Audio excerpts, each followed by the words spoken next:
Hello, everybody, and welcome back to our gameplay here on Erlengrot with the Hay and Forage Pack. Soon to be released over at Giants eShop, Steam, Epic, Xbox, PlayStation stores on June 13th. Waylon, how you doing, sir? How is your Sunday afternoon? Simper Buffo, what is up? How's it going, sir?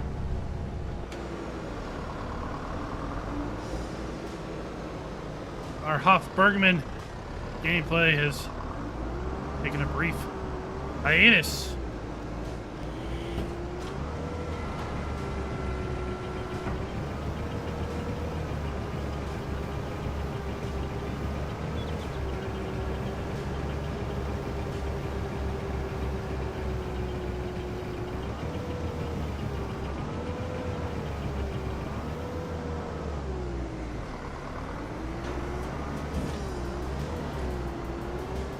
Worried we're gonna get stuck in that pit.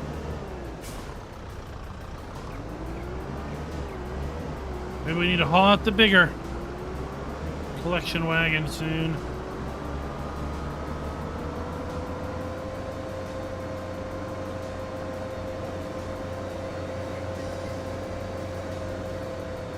It was kind of fun using this.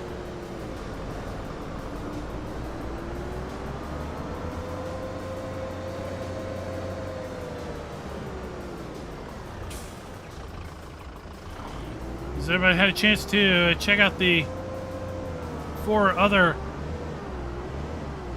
Hay and Forage Pack videos that I dropped earlier today? We run through all of the vehicles. We run through the windrowers, the mowers, and then the walk behind. Bit of kit. How you doing, Waylon?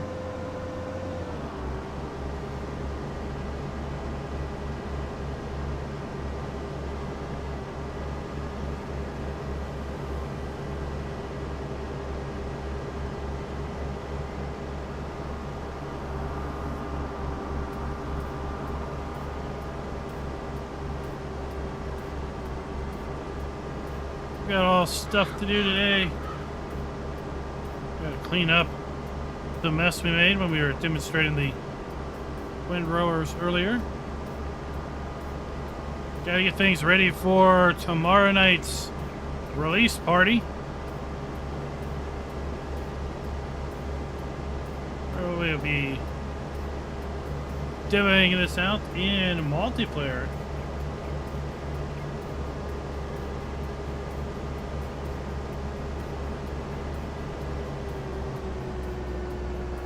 Yeah, we cover the unique gameplay aspects. We don't go into the 2 big Pottinger pieces of equipment. We don't cover the crone, tedder, or windrower. I mean, they do kind of what you expect them to do. We don't really need to cover those in detail.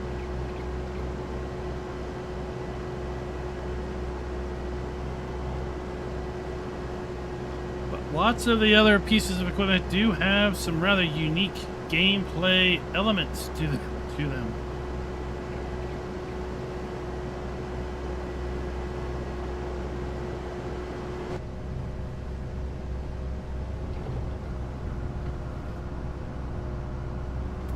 It's good to hear, Waylon. Good to hear.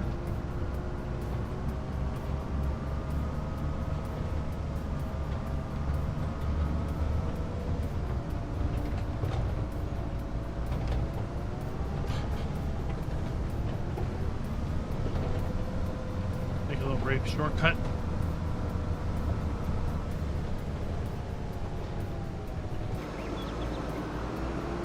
They are fun in detail. Yes, Mark Q. Is that right?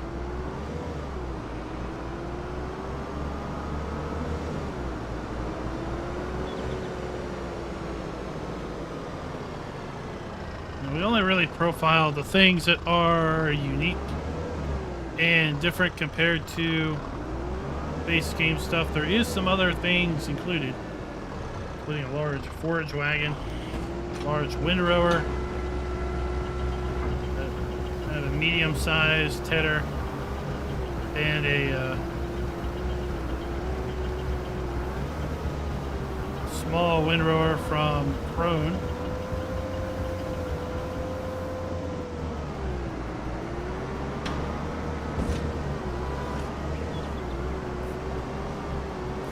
I didn't feel that they really merited a video all to themselves as far as gameplay goes.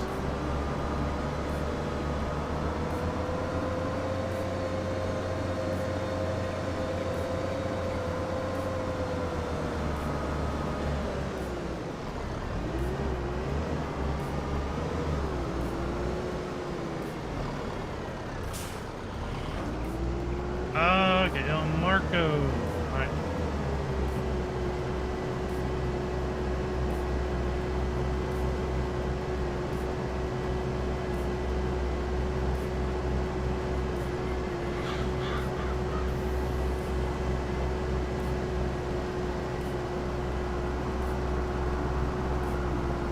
The collection on this field is going rather well.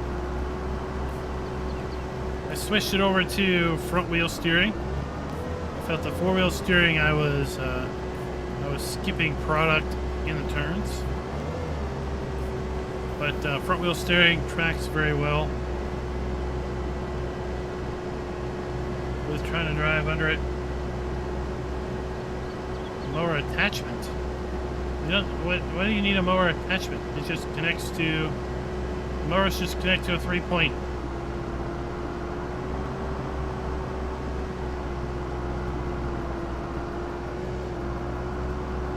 Are you talking about this? It does come with a 3-point connection option.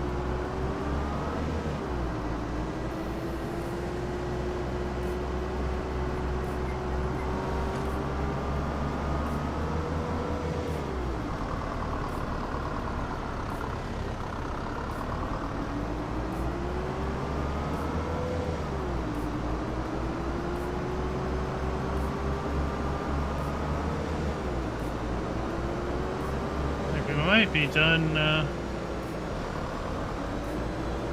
our grass collection before we even get into the real show, which is fine.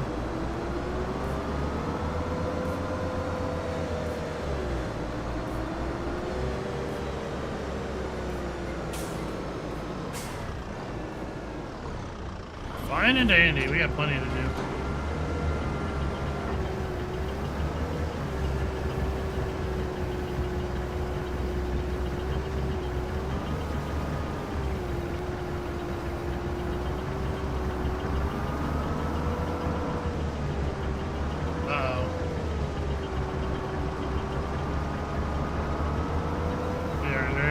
Officially stuck.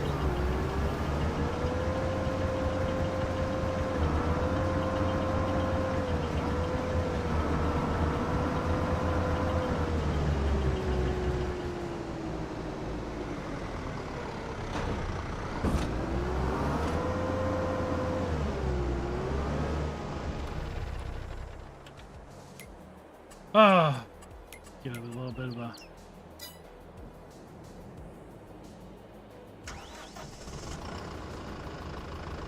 bump.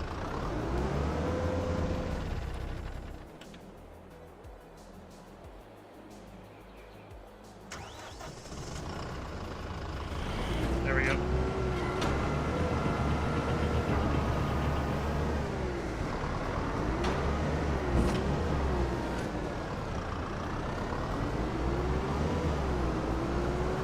Like I said, I thought I'd get stuck, and we pretty near did.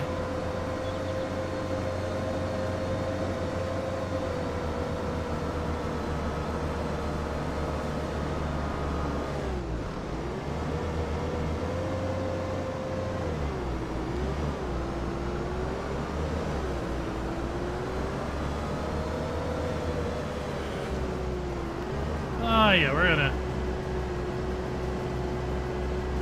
give this stuff a little bit of a run today.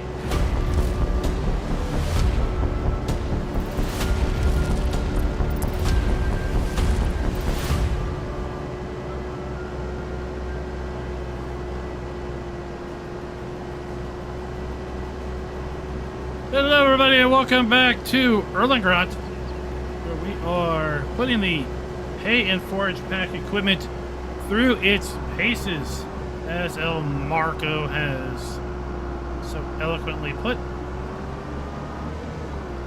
Last night we did our first look live stream. We ran through what all machinery does in the shop, configuration options. We used all of the machinery last night. Tonight we're going to do a bit more of the same. I do have some more information. I have had a chance to use the equipment some more, and, well, we can always answer your all's questions and show you whatever you're really interested in looking out for. Right now we're using the Multi T8X. The T8X is a kind of multi-purpose vehicle.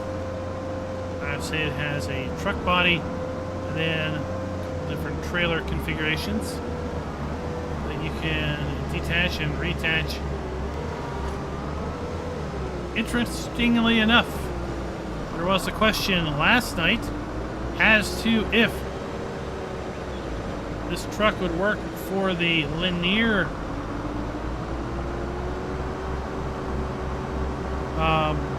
Unitrack equipment, and it can indeed. So I tested that out earlier, and in one of the videos I dropped earlier today, I did demonstrate the reform connecting to those. Now, the reciprocal of that does not work. The linear Unitrack does not connect to the reform attachments. The reform will connect to the Unitrack attachments.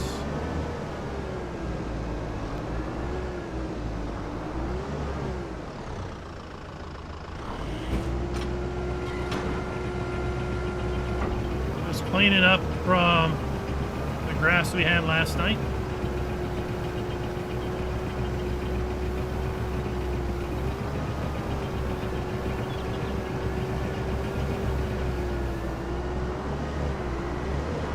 Head over to another part of the map. I'm here to answer any questions you all might have after seeing the live stream last night, after seeing the 4 videos that I dropped earlier this afternoon. If you've got a question, let it out. I'll see if I have an answer for it.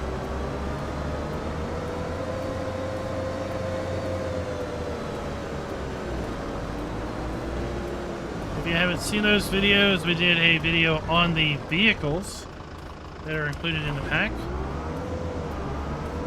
The Rigitrack, the 3 reform vehicles, also covered the 2 trailer modules.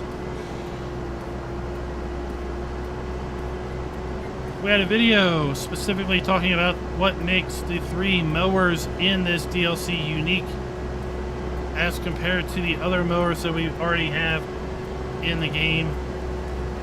And what makes them unique is the ability to shift on the 3-point connection. We have 2 that can shift left and right. The third, while it doesn't shift, it does have what appears the ability to kind of windrow a single mower, because there are kind of diverter plates to direct the grass in a more narrow fashion. Perfect for using this piece of kit with that mower, because it's going to make a nice narrow bit of hay for this trailer to drive over top of and collect.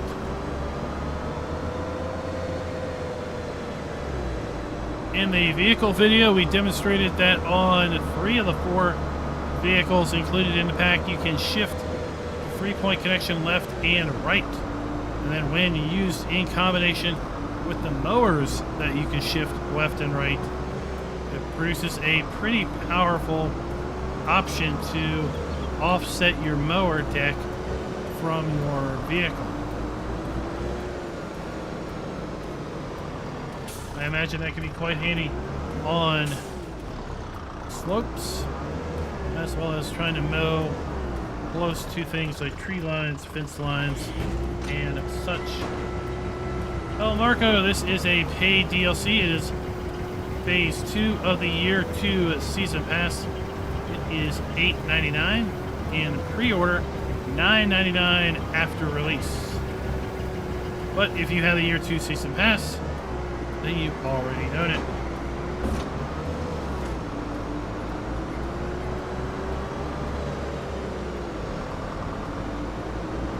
Stewie, what do you mean by grassland machines? Are you talking about the rollers?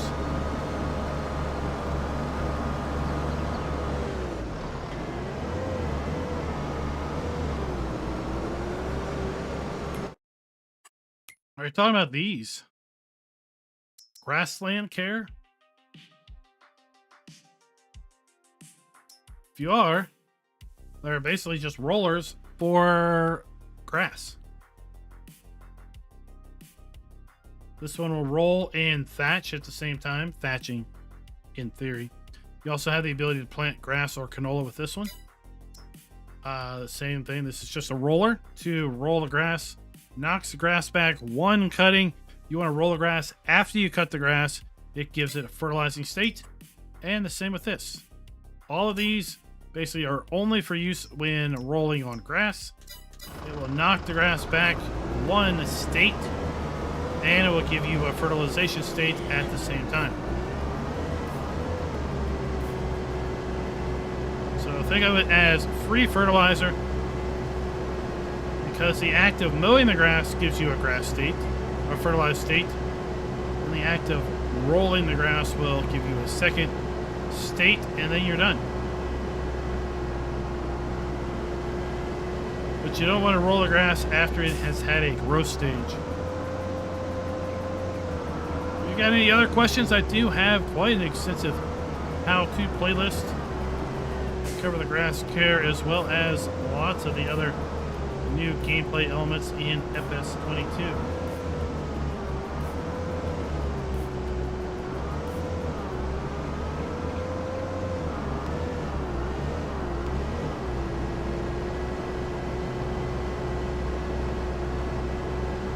Oh, that now we have her done.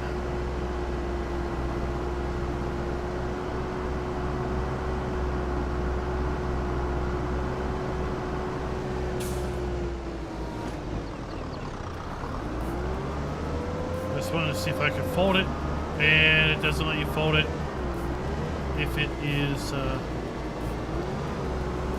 has product in it.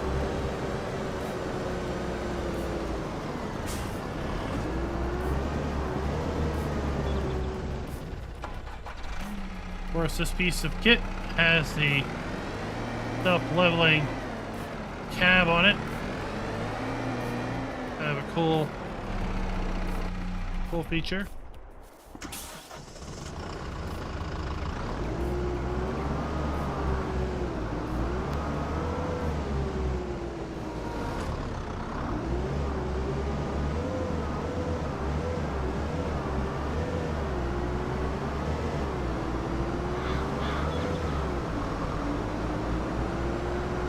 This has 75 horsepower. Oh no, sorry, this truck has 109. Truck has 109. The large tractor has 109 horsepower.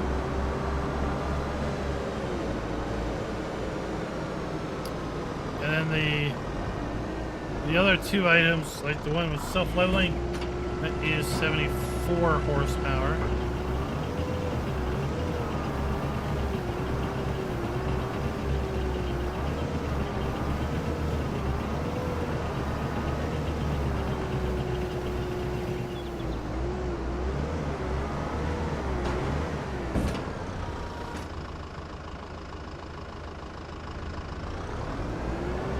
Got all-wheel steering.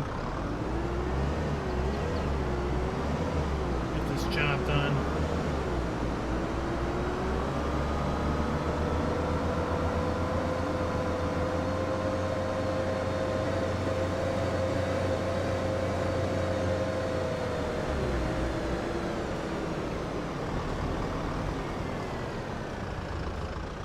Let's just go through really quick For anyone that did not see this yesterday, as far as what items and options we have, with a Reform Met Rack or Met Rack H75 or Metrack H75, $103,000, 575 horsepower, 90 liter fuel capacity, 24 mile per hour top speed. We can go with Midas tires or BKT tires, and we can change the color. We have the Rigitrack SKH 60, $127,500 to buy, 75 horsepower, 75 liter fuel tank, 24 miles per hour. And we have the option of standard wheels or twin wheels. That's the one with the self-leveling cab. We have the Reform Mountie 110V, $121,500, 75 horsepower, 75 liters. There you go. Sorry. No. Wrong. 109 horsepower, 110 liter fuel tank, 24 miles per hour. We option of Michelin Standard, twin wheels, Midas Standard, Vertistine Standard, 3-point hitch on the front and back on all three of these, all three of these. And then all of these have the ability to all-wheel steer, front steer, rear steer, and then left crab and right crab steering options. For the Reform Multi T8X, this comes with Midas Standard, rear twins all around, Continental kind of road tires. We have two different roof designs, one with the lights on top, and then a flat roof, and then the license plate there on the grill. We can get a beacon on the top there, kind of a beacon bar. We can add a 3-point hitch, which is standard, or we can take that off, and we can change our colors. Then we have the tipper module for the Multi T8X, 2,400 liter capacity. We can get that in tipper with front guard, bale trailer with front guard, regular tipper, then back to front guard and tipper. We can change the color on those. We have the Prim Alpine, what we've been using so far today, $30,000 to buy. It is a forage wagon, 13,900 liter storage capacity, 10 mile per hour working speed. It also can be configured with a silage additive tank. And again, we can change the colors. We got the Brielmeyer 29 EFI walk behind or ride on mower, 4.2 meter working width, or we can configure it as a windrower, 2.3 meter walk behind or ride on self-propelled windrower. And it would just charge left or right. We have our 3 mowers in the Tornado 306, the Tornado 306 Plus, and the Easy Cut F320. The Tornado 306 and the Krone Easy Cut both will shift left and right on the 3-point hitch attachment. The Tornado 306 Plus does not, but it is configured to kind of windrow, if you will, the output of the mower deck. We got a Krone Vindro 820 Highland Tedder. Pretty standard there. The Swadro S350 Highland Windrower. Fairly standard options there. We have a new brand in Ritter. The R3 Compact, the R7 RD, and the R9 Profi Windrower / merger, if you will. The R3 Compact will go left or right discharge, and it is designed to connect to the front of the tractor. With a ResPro R7, which attaches to the back of the tractor, but is used in rear drive when using in the field. Stewie, the release is on Tuesday, June 13th. So when you get to the field, you'll go to rear drive, and then this has the option of discharge left, discharge right, or discharge outside, at which it will discharge both to the left and to the right. We have the R9. The R9 is trailed, and we have a choice of Trelleborg, BKT, Vertistine tires. And this one, when you unfold it, it has both discharge left, right, outside, and allows you to discharge to the center as well. 9 meter working width with a top 1403C windrower, 14 meter working width. Lots of configuration options. Vertistine, BKT tires. We can add a spare wheel. You'll see it right there. Then we have a swath curtain. That is right here. We can make go away. And then multi-tasked.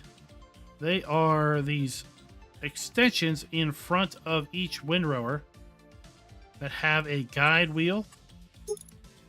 We can add those or make them go away. Then we have the Jumbo 8450DB forage wagon. We can configure it with a pickup or without a pickup. When it doesn't have a pickup, then it's just a forage trailer, if you will. You get in Trelleborg, Michelin, standard or wide, BKT tires, Vertistine, and then we can get with a billboard, little advertisement on the back door, or we can take that off. We can add a cover to it, and then we can also add a silage tank to the front. And that's the pack.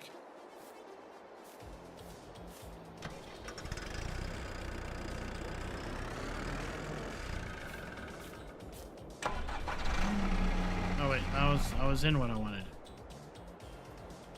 What am I stuck on?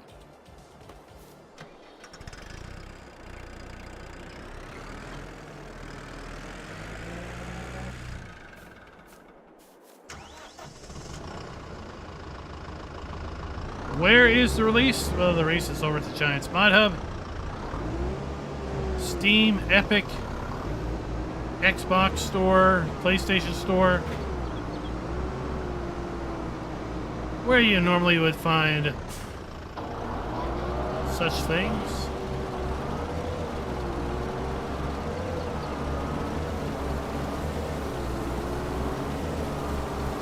Perfect combination here. We have the Tornado 306 Plus. If you remember, this does not have the ability to shift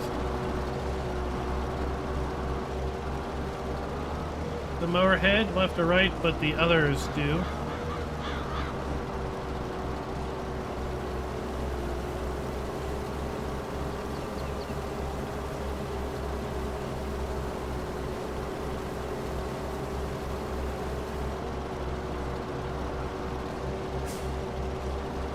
Now, if you are maybe interested in pre-ordering and you do not already own the Year 2 Season Pass, I do have an affiliate link down in the description below.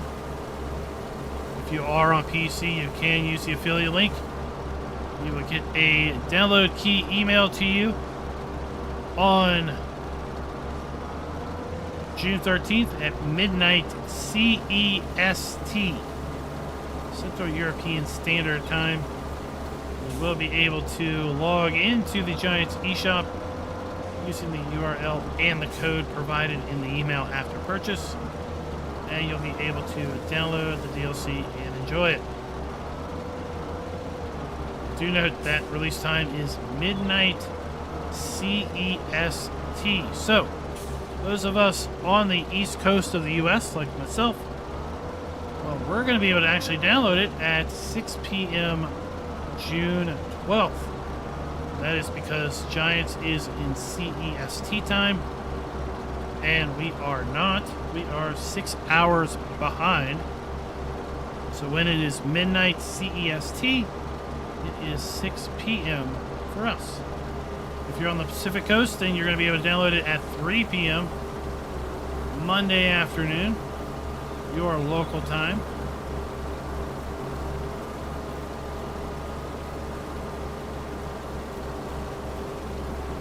If you are looking for the Steam release or Xbox, PlayStation console release, they will release on their own schedule.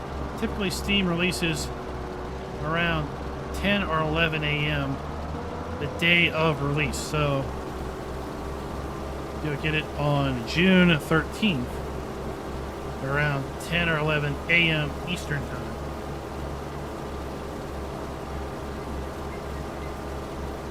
As such, we're going to be having a launch party tomorrow night, June 12th at 8 p.m. Eastern, because at that point in time, it will have already been released for approximately 2 hours over at the Giants eShop. So you'll be able to join myself on the server in the stream using this bit of kit.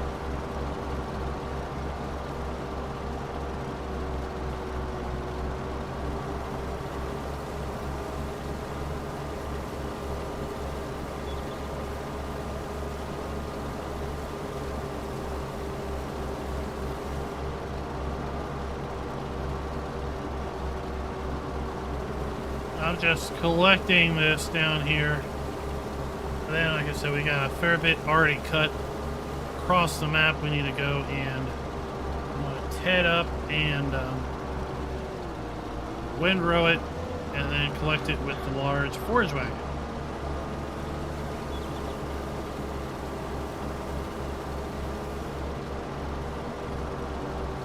I switched it back to all-wheel steer so you can see how well the steering radius is.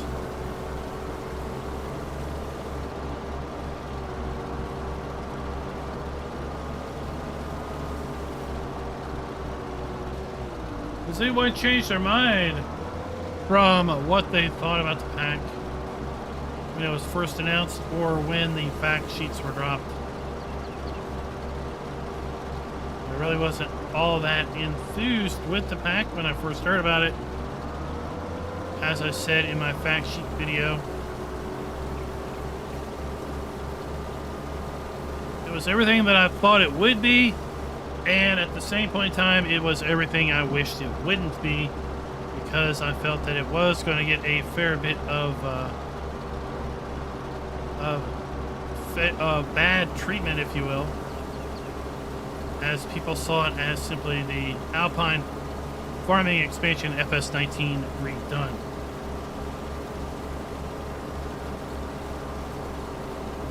El Marco as a Giants ambassador, as you can see in the icon there on the stream. Giants has provided this DLC for me as a early access preview to show it off to everybody. So I was fortunate enough not to need to buy this, especially given the fact that it's not out yet. There really isn't a way to buy something that doesn't exist yet.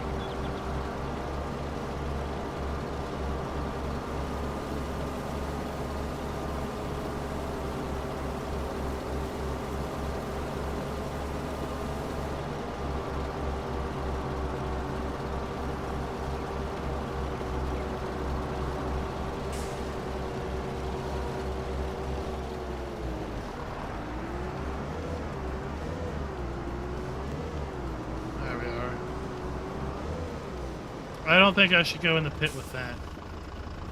I think that's going to cause some bad mojo.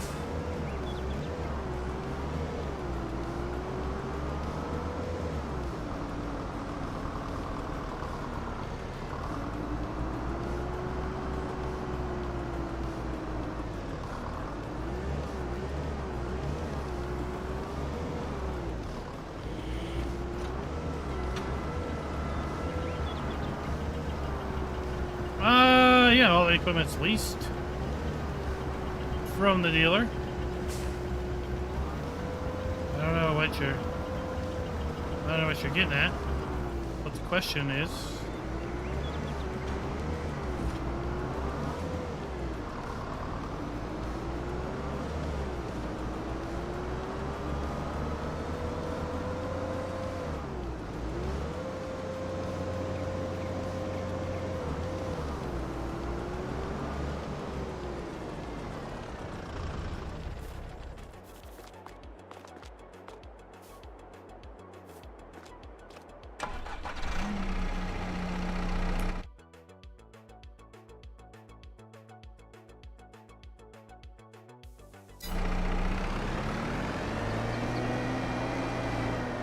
Now, the rigid track, we can shift our mower deck. You see the prone mower deck shifts left and right. And then the 3-point hitch, shift left and right as well. So what we can do is really offset the mower. As you can see, it is very much offset to the left at this point.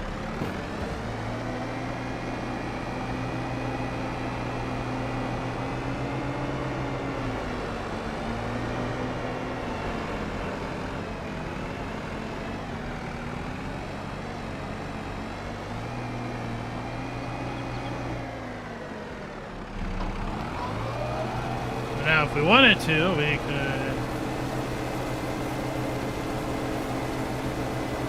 use this offset deck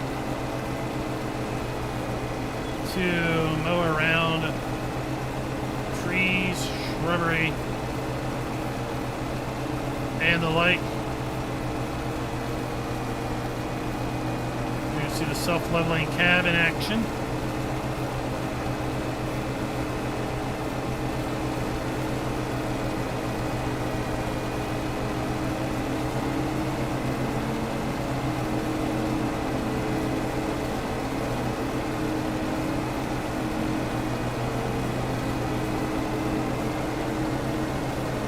Very well suited for mowing on varied terrain.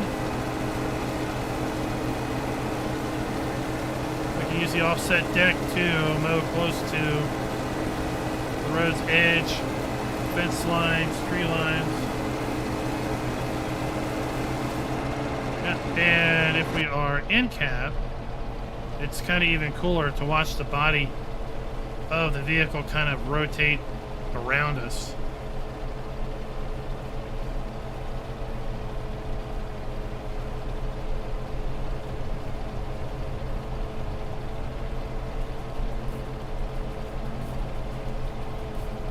So we'll do a little bit of in-cab driving here.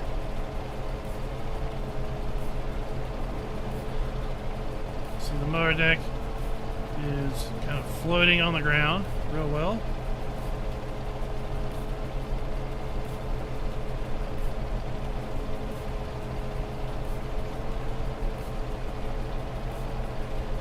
These mower decks are going to mow a lot better than the base game decks on uneven terrain.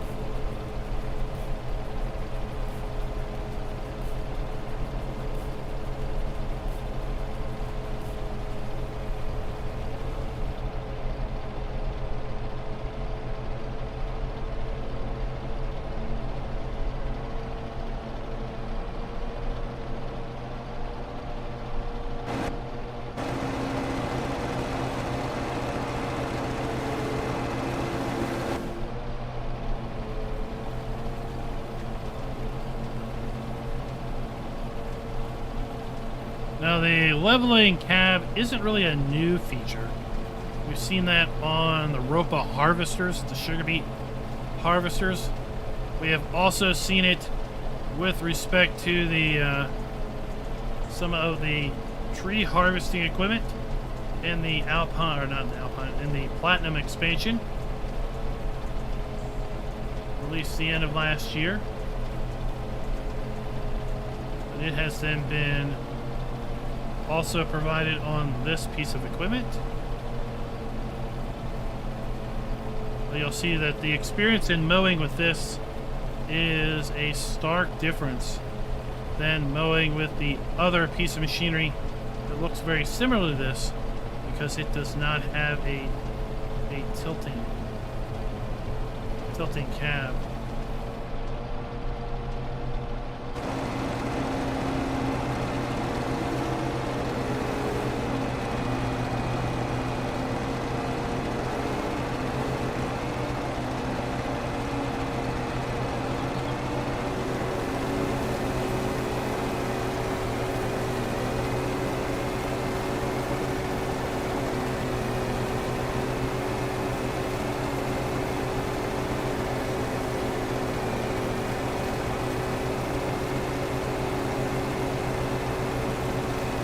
Grenade Racer, what is up?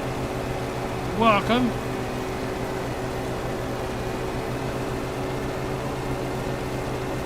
And the all-wheel steer really aids in the and the ability to turn. And now that we pretty much kind of trimmed it,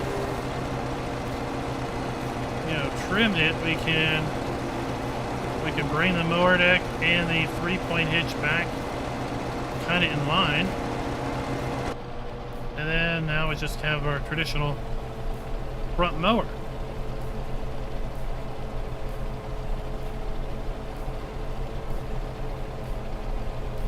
Oh, Grenade Racer, yes, we are having fun with the new kit. As the stream kind of implies, the new DLC is by far more than simply a summation of its parts. Lots of kind of interesting little features, functions that you really don't know about until you either try it yourself or you watch someone else who has dived into it a little bit more. It is far more than it would appear at face value. For example, 2 of the 3 mowers allow you to shift the deck left and right, as you can see there. All but the reform multi allow you to shift the 3-point hitch left and right on the vehicle. So you can do that regardless of what mower you have or what other attachment you might have.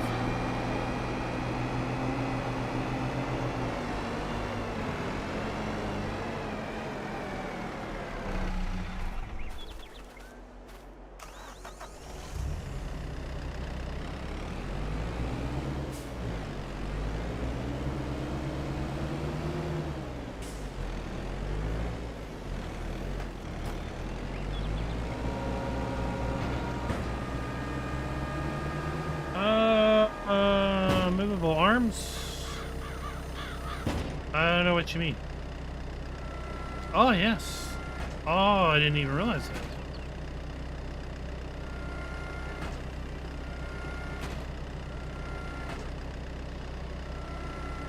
That was something I did not realize.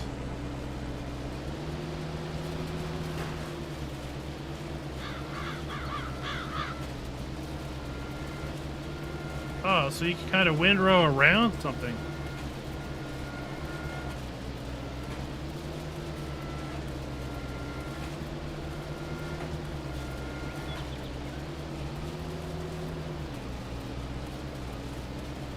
Right, so you're driving, you've got a rock, you've got a tree or something that's coming up, right? You could bring the arm in, go around it, and then expand back out. Neat.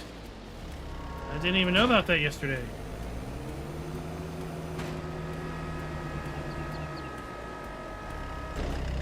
Like I said, there's so many kind of little interesting things in this pack.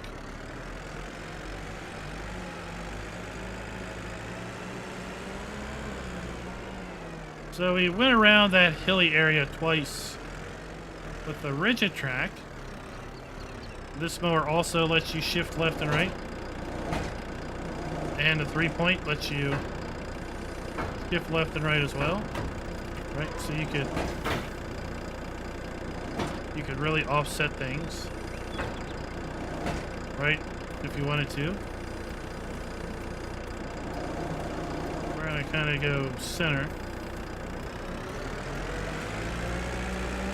But I wanted to kind of demonstrate the different mowing experience between the vehicle that has the self-leveling cab and this one. They are fundamentally a very, very similar design. One that they differ in is the self-leveling cab.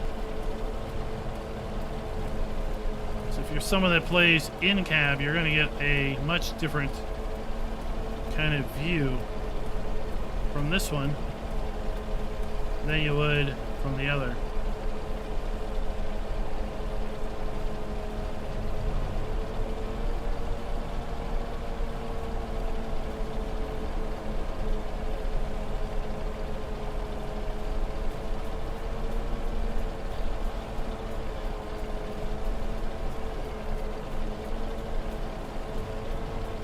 see how the you definitely know you're on an angle,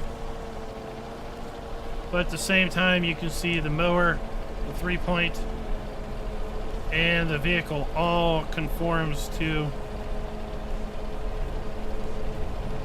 the ground changes, right?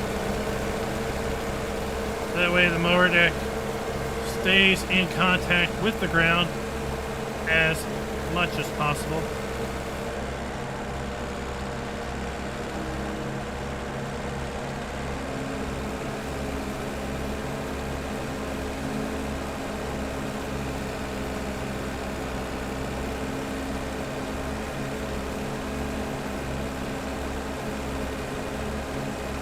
Now, I really don't know, and I've never been in a self-leveling cab to know, but there was a comment in a video earlier today where someone mentioned that they would think that a self-leveling cab would maybe be a deterrent to safety as opposed to a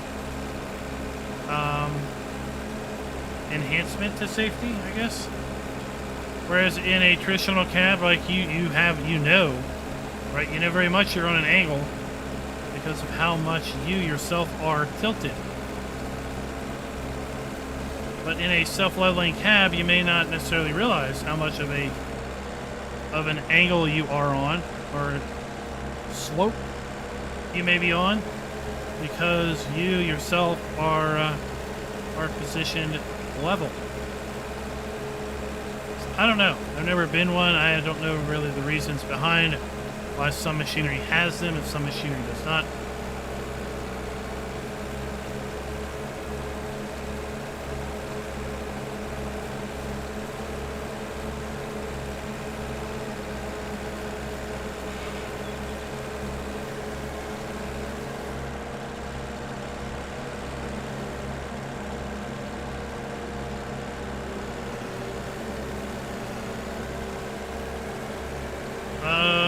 Grenade racer. A single rear mower. I don't know. Well, I mean, what do you mean by adjustable mower deck? The trailed Vermeer mower, you can adjust how far offset it is when it's unfolded. I think you can do that also with the base game trailed mower.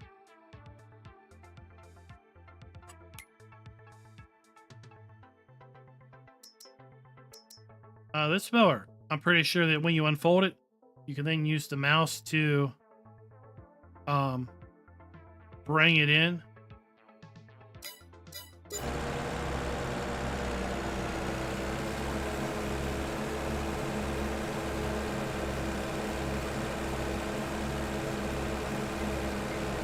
Like the Ropa beet harvesters, they do some leveling. Both of the grape harvesters, the New Holland in the game and the ELO DLC grape harvester, it does leveling. So if you're on a slope, right, the body of the chassis of the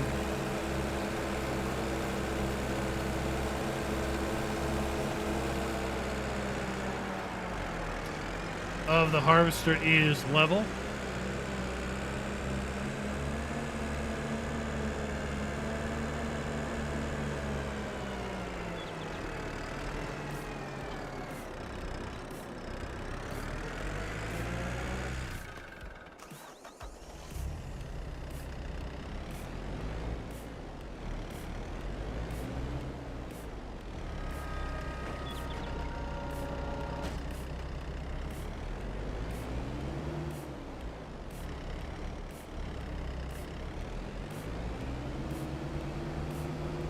Another 4-wheel steer tractor.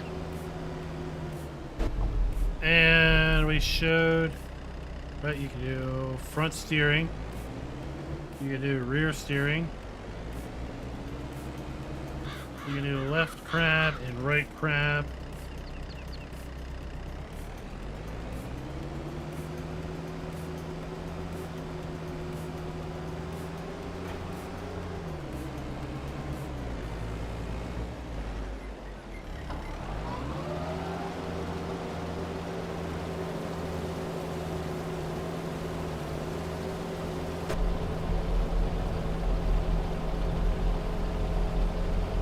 Then for this tractor, all the steering modes have little icons on the dash, so you know what mode you're in.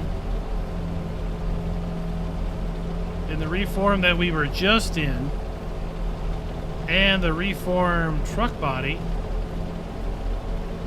it has a display that will show you in the display how your wheels are steering.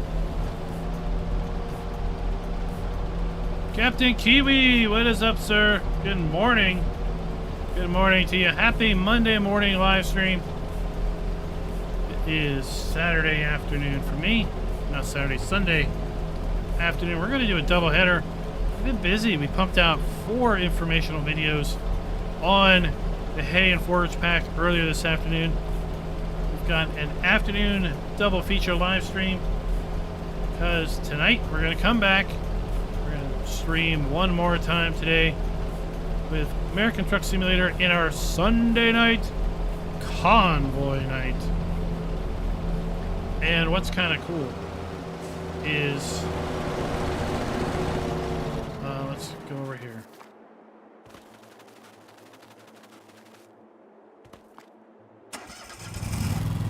What's kind of neat is I'm wearing the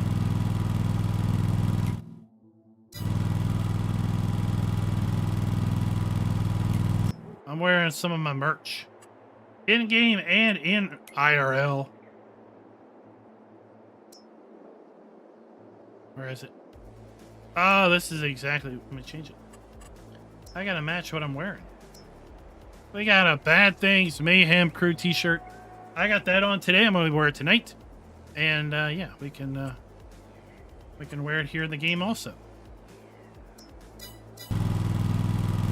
What?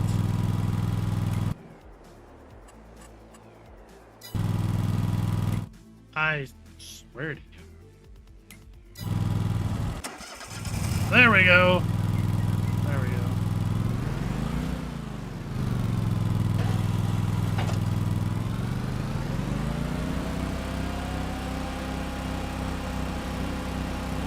Let's get over there and know with this. You want to wear the Bad Things Mayhem Crew shirt? Pick it up in real life at our merch shop.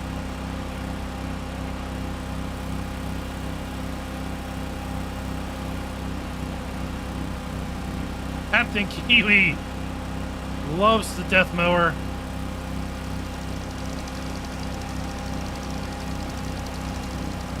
The ability that we can ride on this thing is so cool.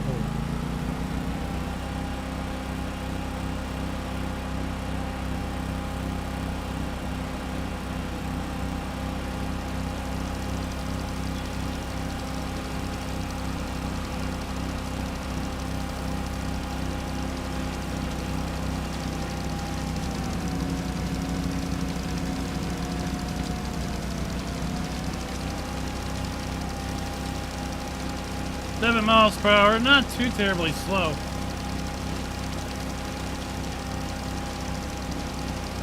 I don't know how much you want to be on it on a slope though.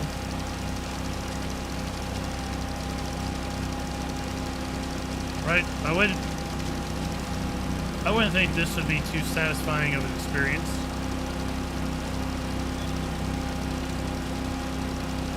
Now what would be cool is if your character kind of bent his knees so he stayed kind of upright. Uh-oh, they just took a turn down the hill.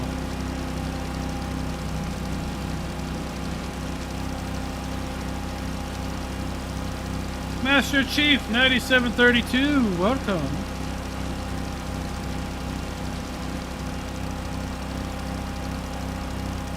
Welcome back.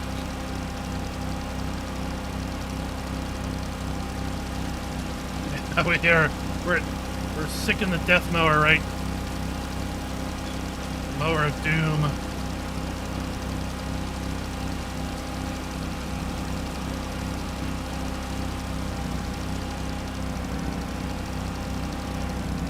I mean, you wanna simulate being a landscapist? Well, there you go. You get yourself a ride-on mower here.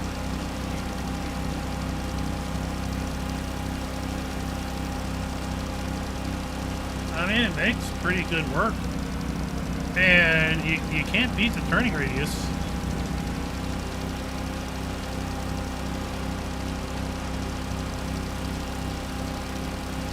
Right? I mean, it turns on a dime. And gives you 7 cents back.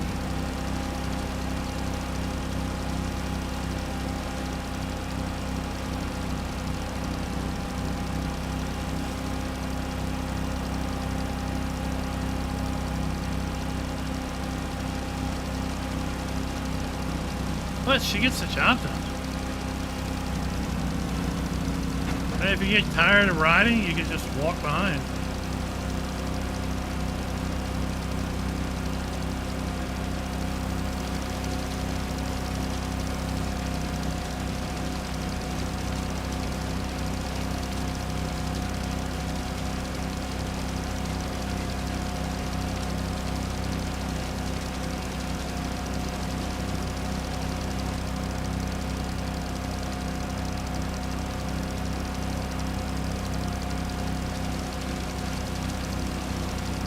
Yeah, you don't want to come face to face with the business portion. And I have to say the spiked wheels are a little intimidating. Right?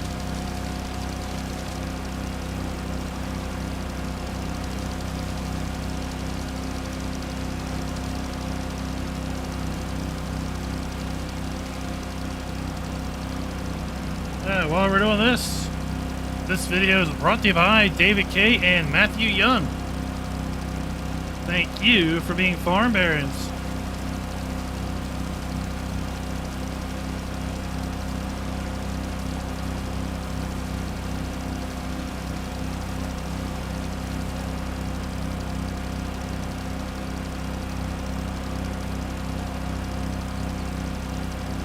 The grass is the same as far as I know.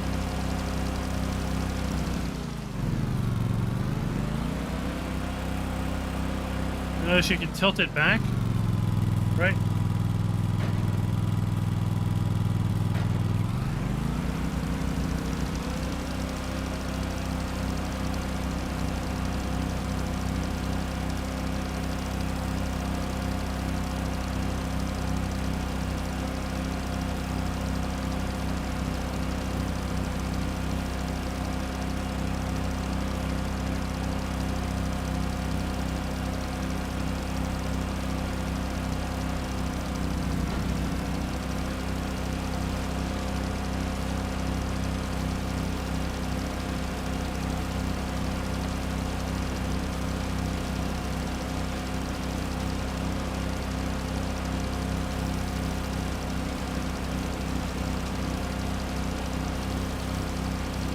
I don't think there's any, we looked through the clothing, see if there was any new clothing options for any of the new brands. We didn't see any of that. I didn't really look through build mode, but I'm not expecting build mode to include anything.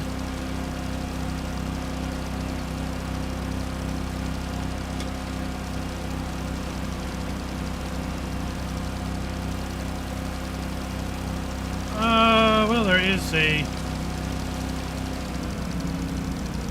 there are kind of brake grabs there. I assume you would have to hold onto that when you were mowing, and if you let go of that, it would probably kill the engine.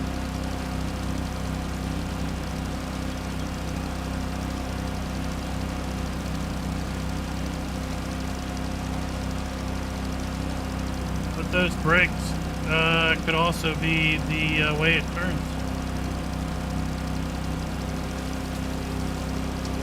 Explanation merch. Should pull that up.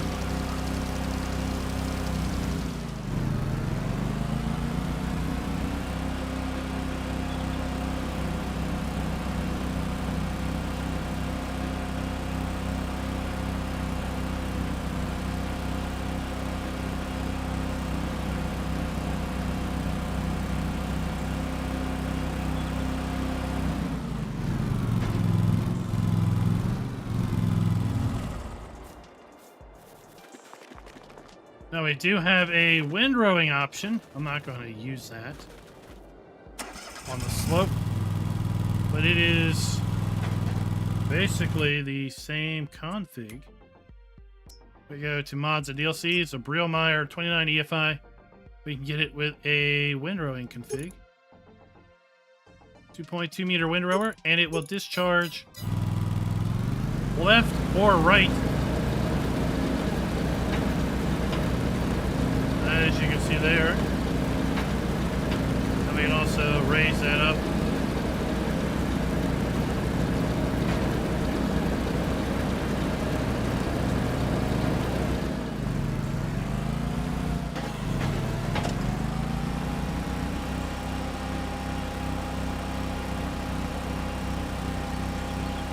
Same ride behind.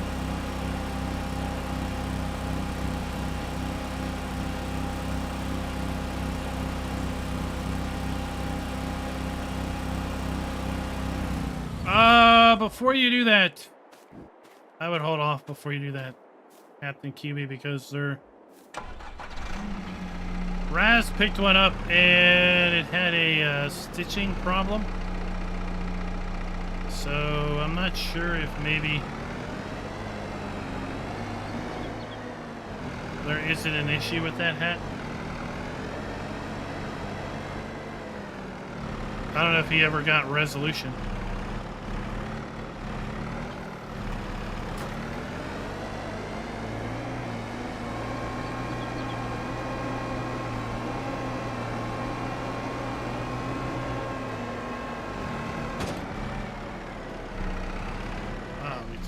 This thing out of the way.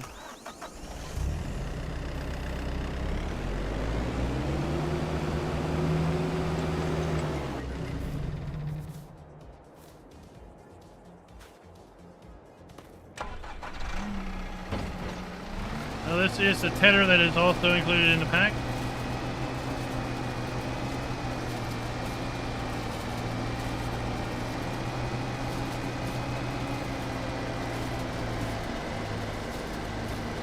Why not make some hay down here?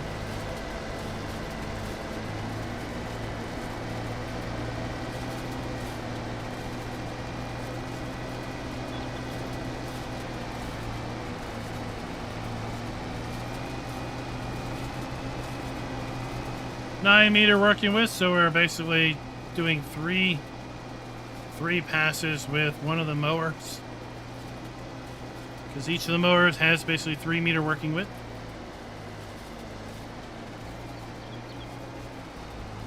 This is where I plop the building down. It is not very smooth.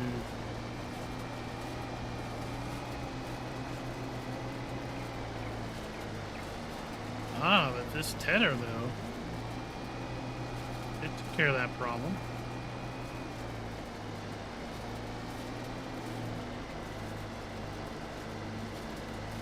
So this seems to be a good tedder if you ever have an issue where you're on a slope and you're having a hard time heading, right? I mean, this thing is conforming well to the ground, both with respect to the 3-point attachment on this rigid track and the tedder itself.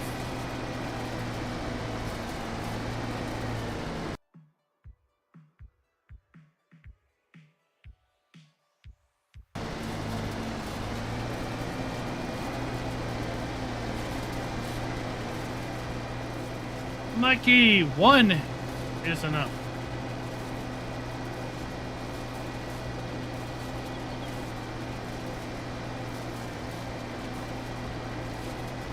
That many will get your chatting permissions revoked.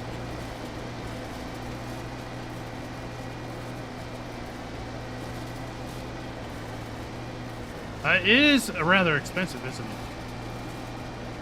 The listed price of $23,500 is kind of a lie, because it's $10,000 above that for the mower, and I think $12,000 above that for the windrower.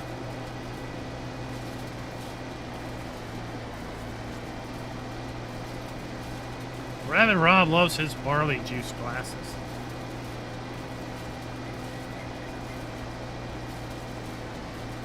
Cannabis Grow, what's up?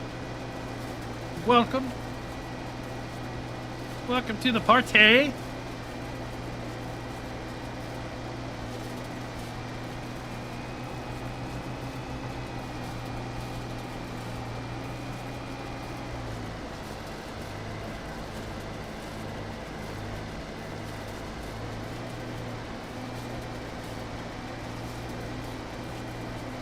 So while it's not the biggest header in the arsenal, it may be the most versatile tedder in the arsenal, especially when it comes to varied terrain. Sloped terrain, rolling hills. Combine that with this awesome rigid track. Follows the contours of the land very, very well.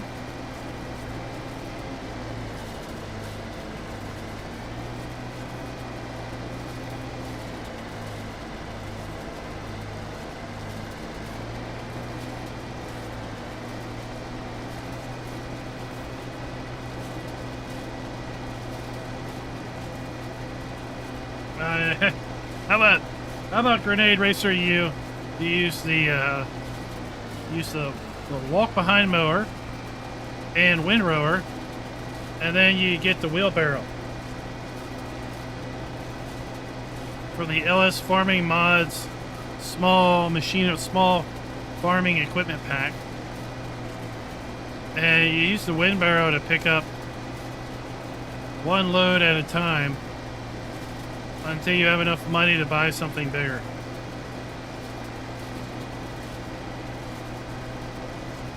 Right, but this is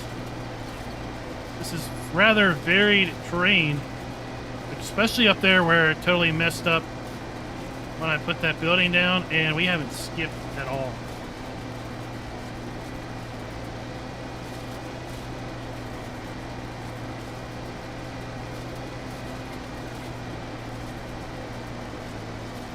That's right, Rabbit Rob. If we're going to do start from scratch, it's got to be hard mode. Get the mower. Forget the mower. Get some scissors. I'm going to buy a pair of scissors for $50. I want to buy a comb for $3 and a wheelbarrow with a rake.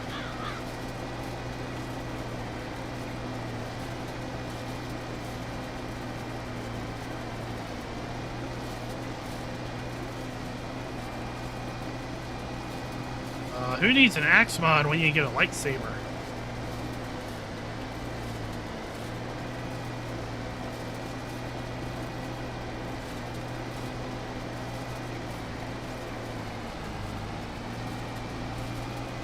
I mean, there are sometimes you just need to make consolidations.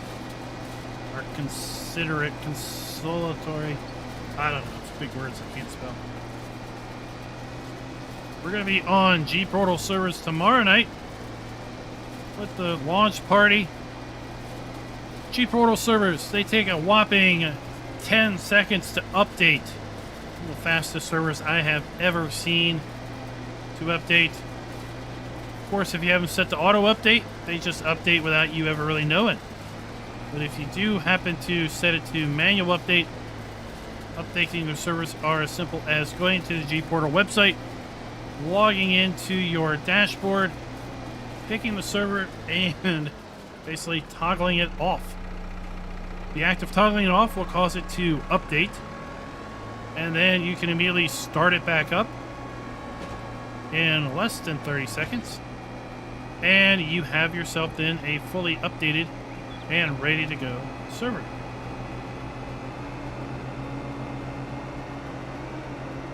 The link in chat there where you can save 10% off.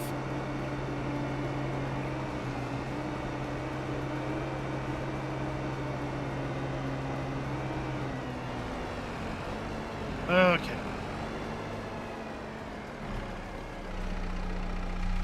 Let's use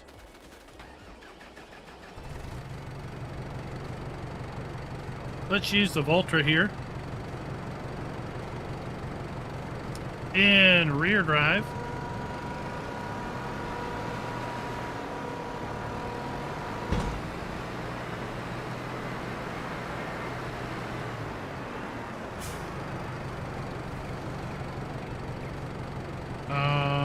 We need to do something first. Whoa, yeah, buddy.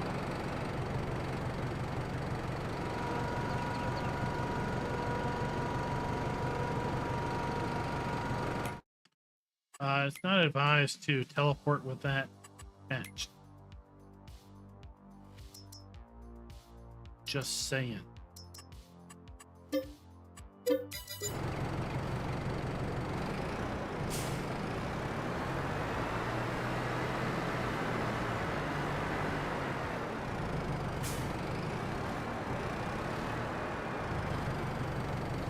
There we go.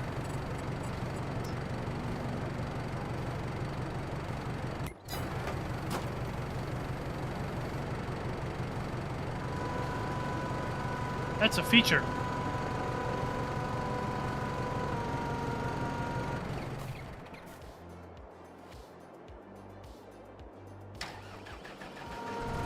Okay. Now that we've settled that.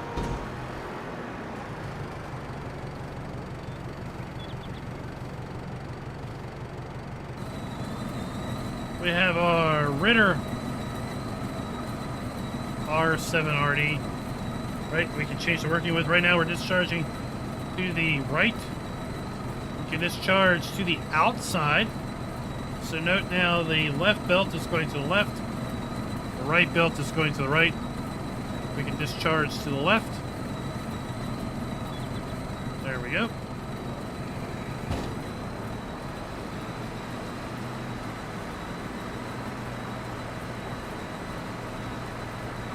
Really nice animations, I think, on the belts. And the claim to fame on these windrowers is that they float on the ground. They basically ride on the ground on some slide discs. So therefore they're going to conform to the ground and pick up the product, leaving very little, if any, product left behind. Ritter is a company whose sole purpose for existing is windrowers. They do not manufacture anything else. So you gotta be good at what you do if all you do is one thing. Right?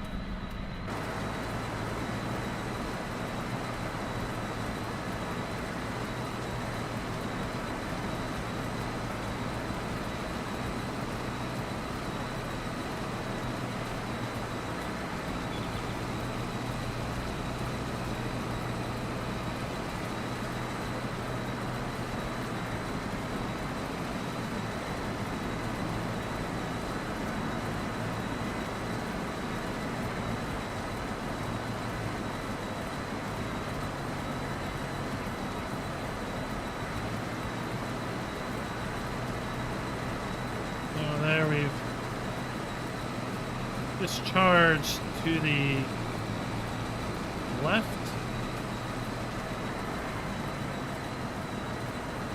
And let's then shift. Let's discharge now to the right.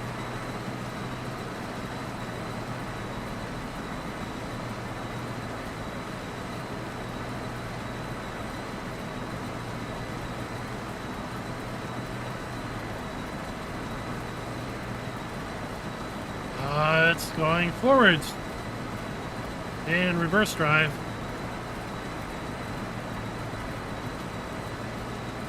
Richard, welcome.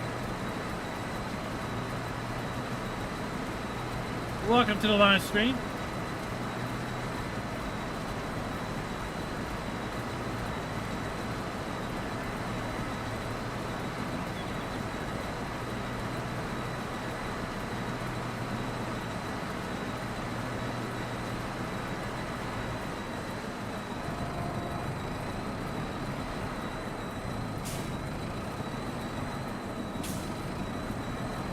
And then let's do this. Let's have a little fun. Let's merge outside. So now we're going to, what the hey? We'll drive on the kind of middle of the hillside here. And we're moving product both to the left and right sides. See the animations?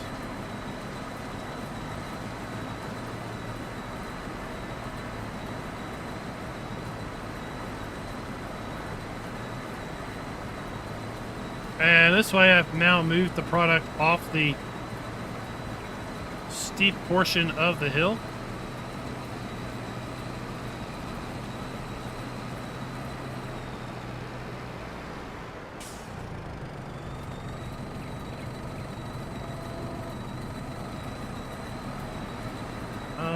Let's shift it to the right now.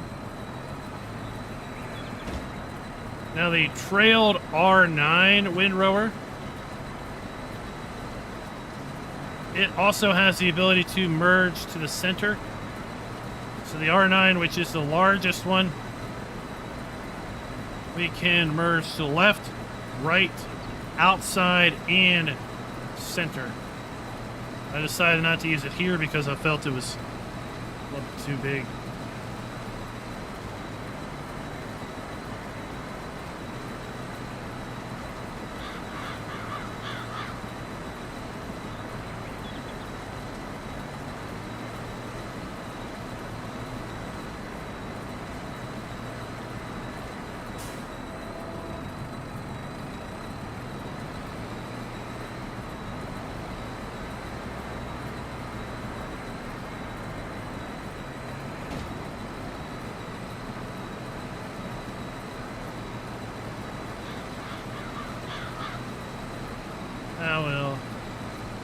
We'll bring the product up to kind of be on top of the hill here.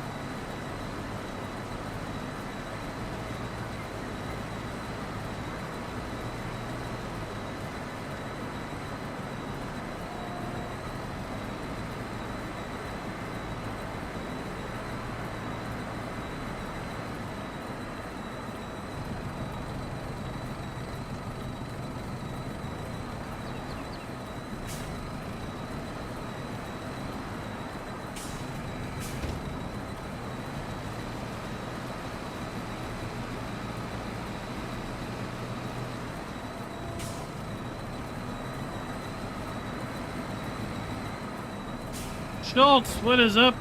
What is up? What exciting things were announced by Xbox?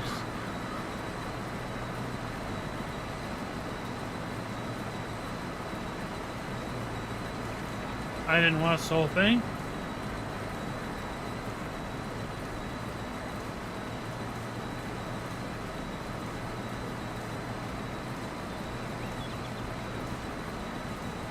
Hello, sir. Can't pronounce your name. Don't really know how to say that, but how old are you?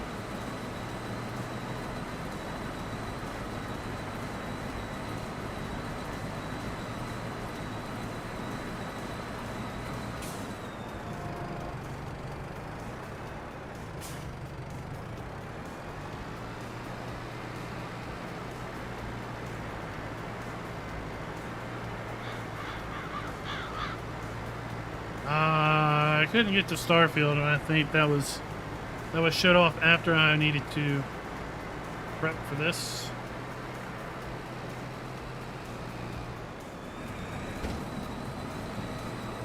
Oh, no.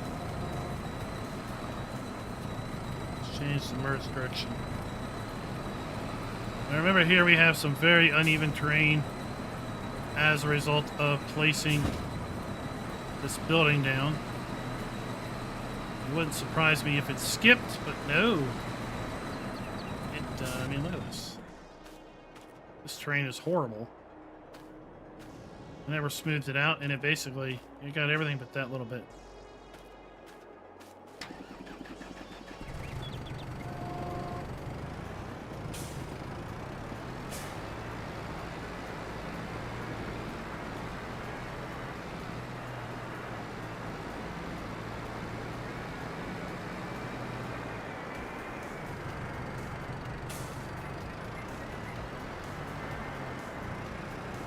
It seems to definitely be engineered to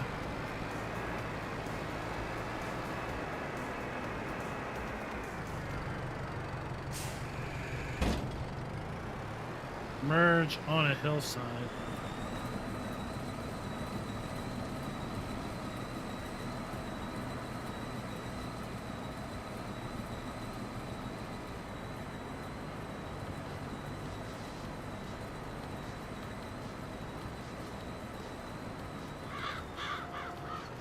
That is exactly what we did here.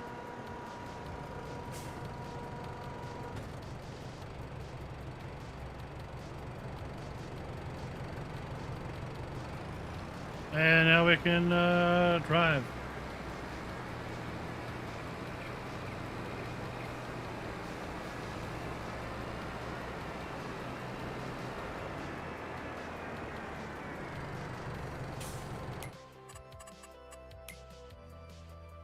That particular forager requires 160 horsepower.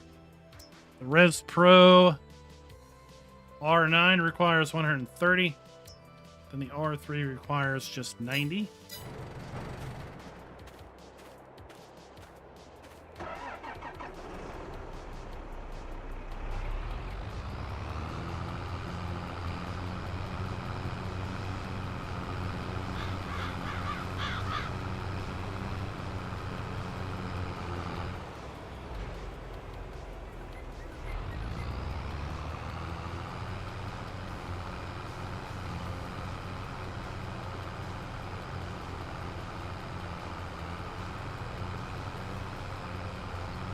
I wasn't going to bring the R9 windrower in here, but I go and bring the biggest forage wagon in. And close the cover. Do that with Z.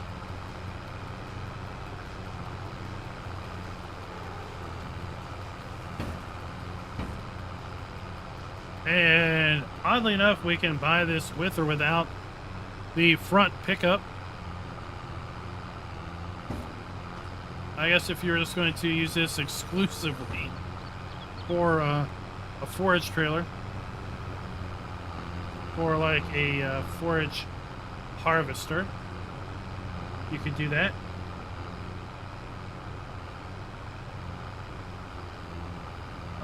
Well, Reef, we are a member of the Ambassador Network for Giants, and therefore they provide content creators with early access so we can show things off. And that is exactly what we're doing. We're showing things off, we're creating content, allowing you all to have the ability to make an informed decision as to if you should or should not pick this up on release day, or if you want to pre-order it to know exactly what is available and if it's worth saving $1 or not.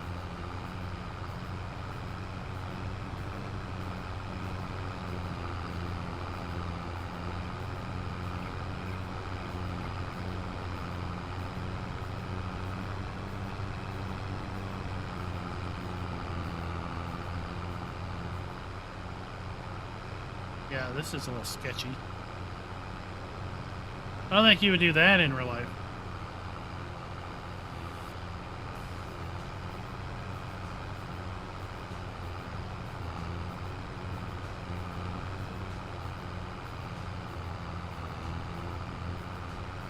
Just say the R9 has a PTO pass-through.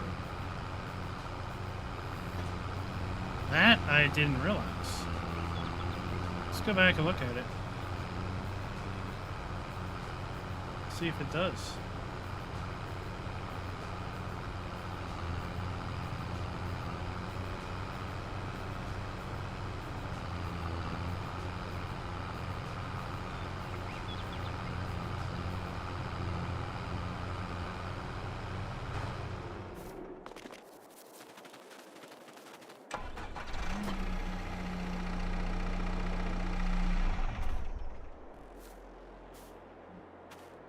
I don't see it.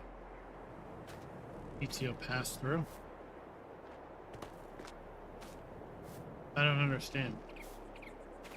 What you mean by PTO pass-through?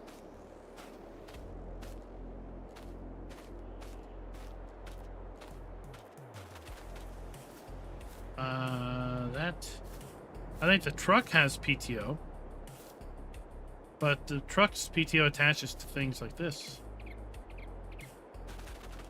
This wouldn't have PTO pass-through because it's on the basically front of the vehicle.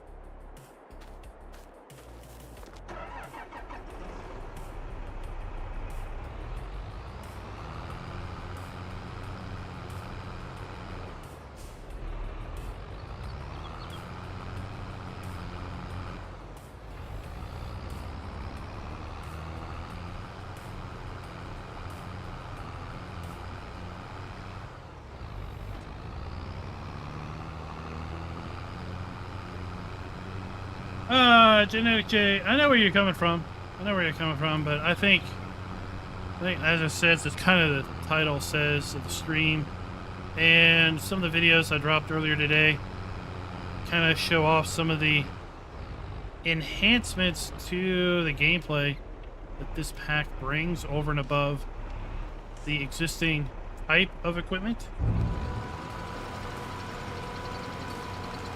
The way these mowers kind of float on the ground, they really do conform to the various terrains. The ability to shift the mowers left and right and shift the PTO left and right as well really lets you offset the mower deck from the vehicle. The mergers left, right, outside, and with respect to the R9 center, kind of really give you a wide array of options. I didn't even know about it until earlier, but the large Hottinger windrower, you can actually shift the front rakes in independently of each other. So for raking around an obstacle or something, a tree, a fence row, that seems pretty convenient.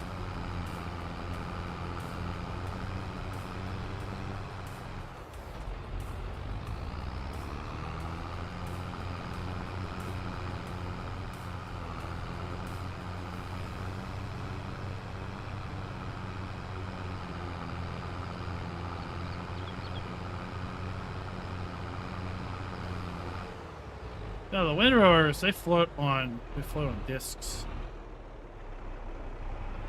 I don't know how the I guess the mowers ride on discs too.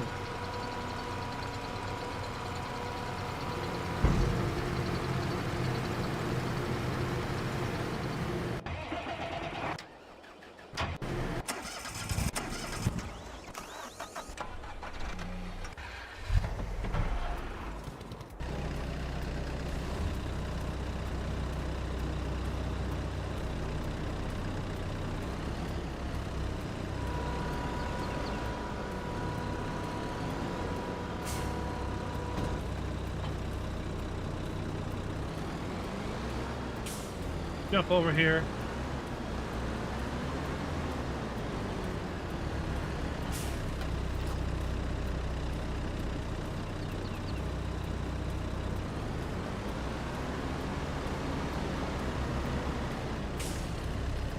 What is running?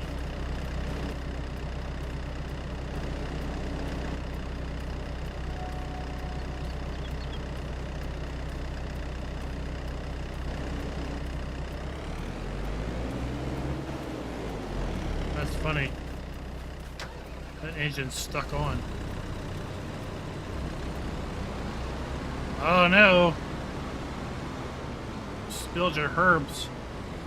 Your herbs and sunshine. So here you can see the discs they float on.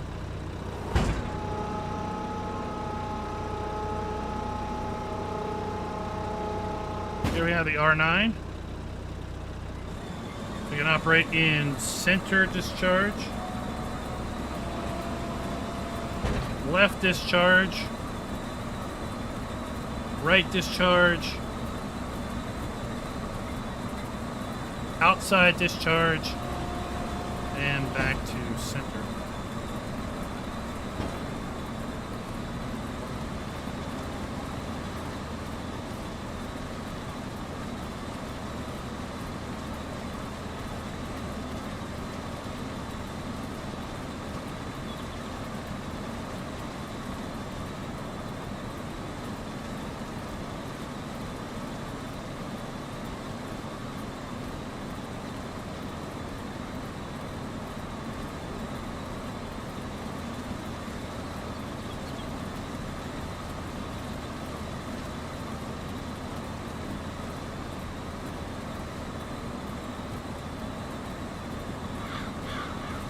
Then it's going to float.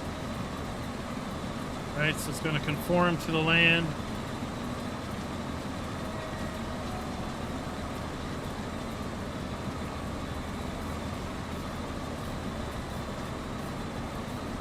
Who hasn't basically tried to windrow something, tried to TED something, only to find out that the terrain was not even enough, not level enough, and you skipped?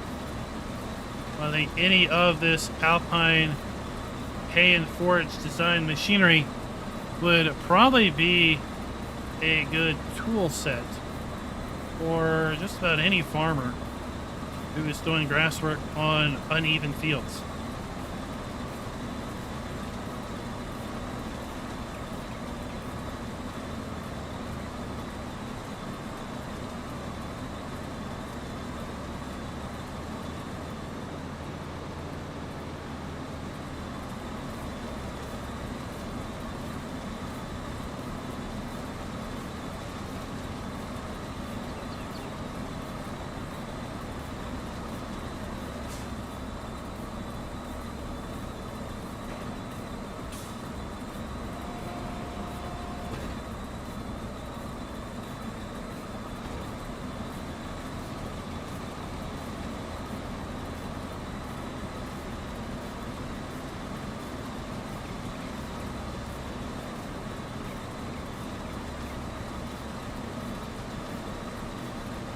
I can see where Schultz's gameplay is at. Making a giant mountain of a windrow.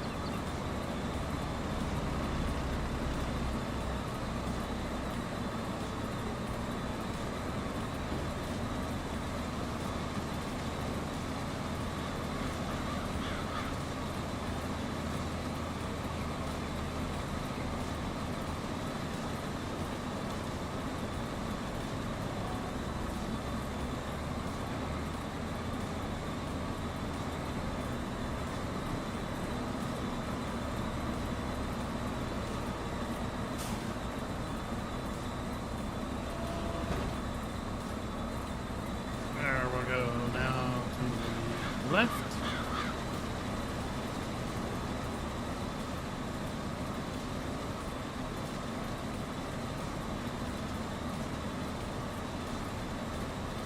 Oh, look, self.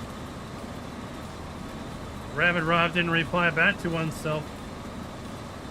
Realm of Chaos, what is up?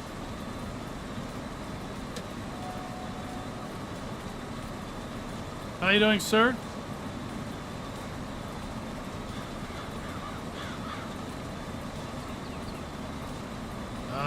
Schultz must now do real mowing. I'm sure he mows. He mows it just like you wouldn't farm sim. Back and forth, so it's all cut in one direction toward the center of the earth.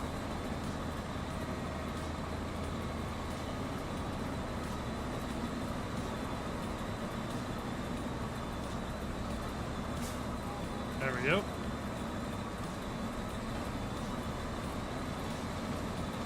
Well, it's good to have an understanding of what you will or won't get, right? But at least it's best that you know what you're not getting.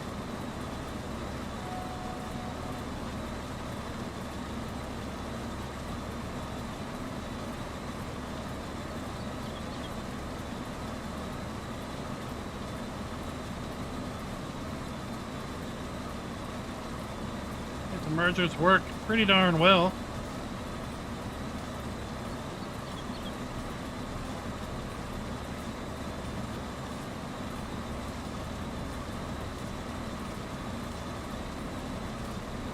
It's interesting how this one requires less horsepower than the medium-sized one, but I assume it's because it's trailed and the weight is well, it should be heavier because of the frame, the wheels, and all of that. But I guess maybe horsepower, part of the horsepower requirement is the weight on the 3-point hitch, maybe?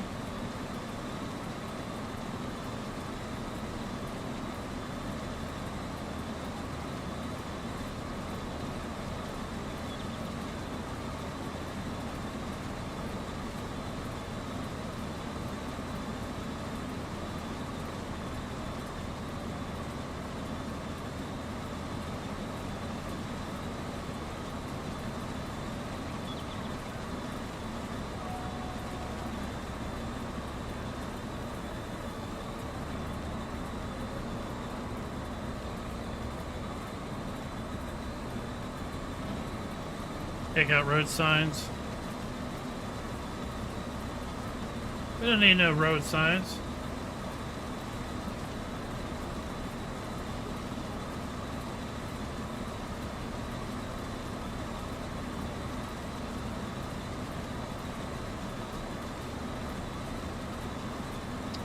I really don't know what the belt with the slats is purposed for.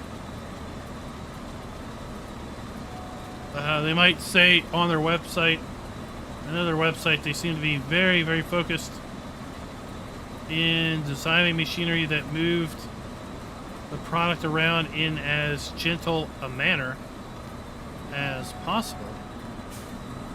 Although the way, you see the way it's designed here, right? The sliding discs are below the belt, so they don't really touch the ground at all.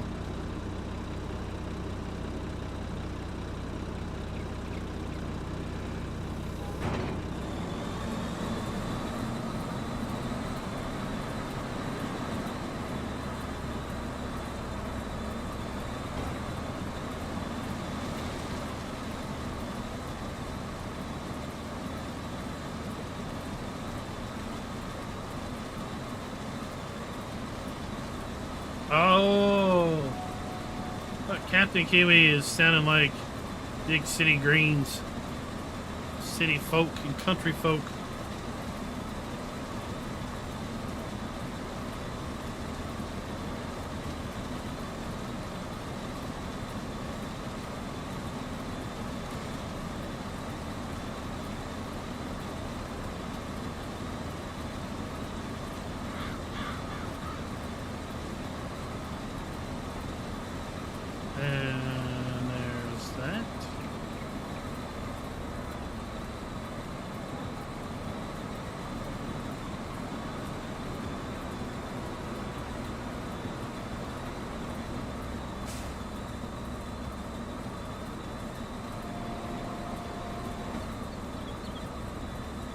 Oh no, I didn't want to do that.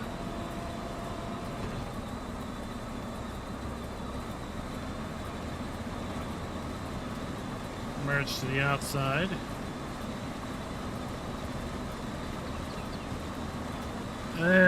We should be good with one more pass.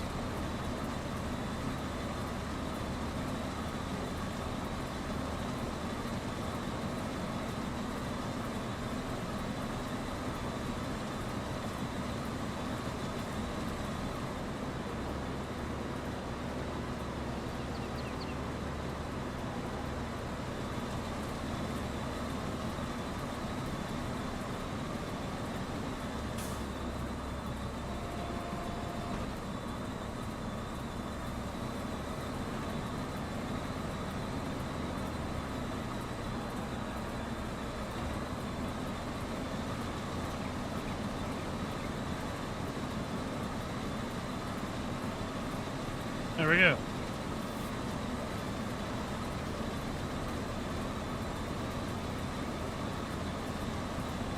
Not a bad setup.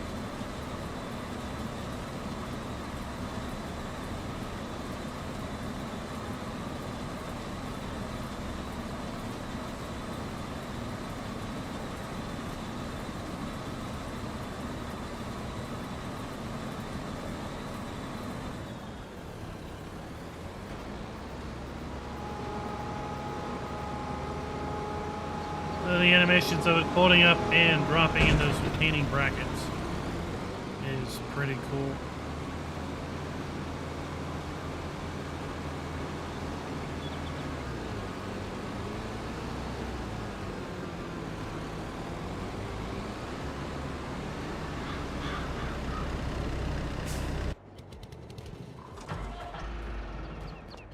Oh, backups are definitely a good thing.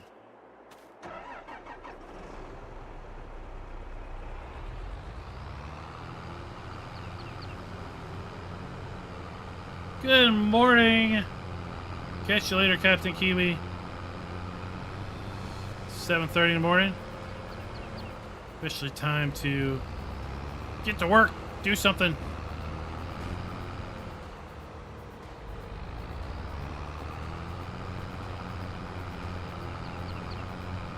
Better put our cover on. We are driving through the city after all.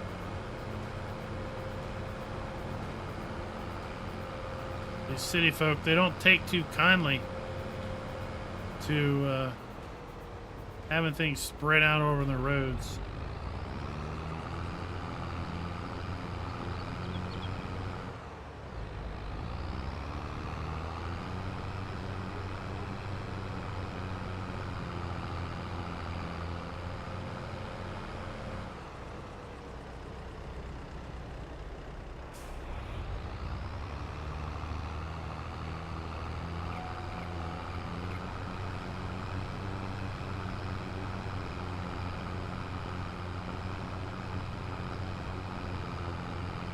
This grass collected.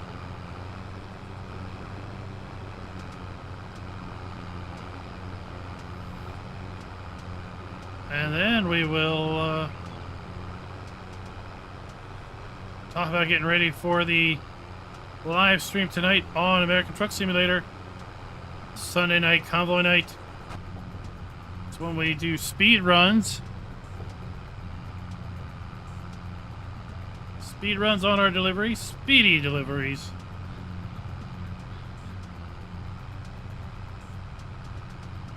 Any day now, any week now. Hoping to see Oklahoma drop. One thing we did learn in the Xbox live stream earlier is Forza Motorsport drop on October 10th. We now have a date. October 10th. It was initially announced last year as early 2023. Well, early 2023 is kind of over now. If you hadn't realized it, we're kind of in that mid 2023 time frame. So it's good to see October 10th is the announced date. Forza Motorsport. We will be putting Forza Motorsport content in the channel.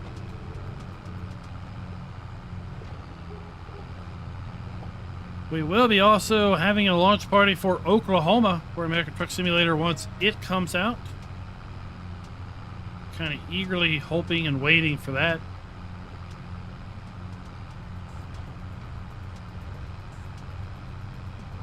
In the meantime, we're going to have a launch party tomorrow night, June 12th at 8 p.m. Eastern for the release of the Hay and Forage Pack for Farming Simulator 22, part of the Year 2 Season Pass. This DLC is going to release at midnight CEST, June 13th, which, in a nice global calendar and clock,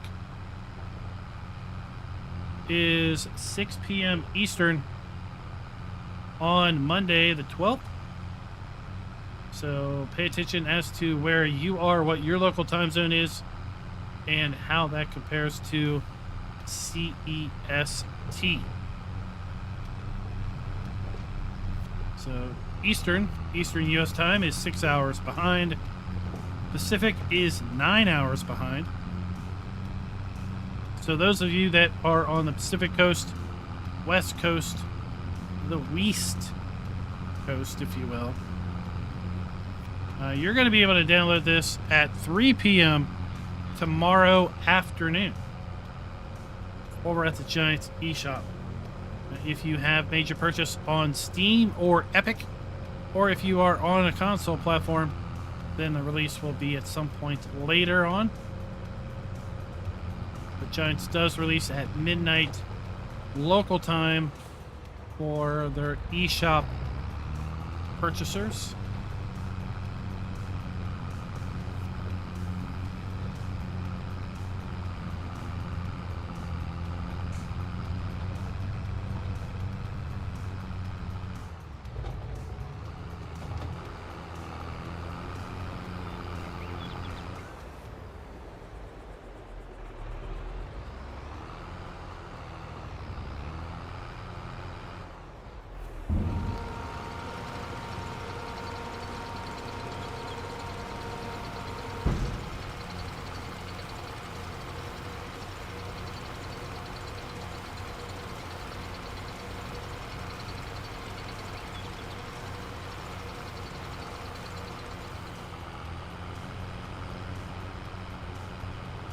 Thing loaded up.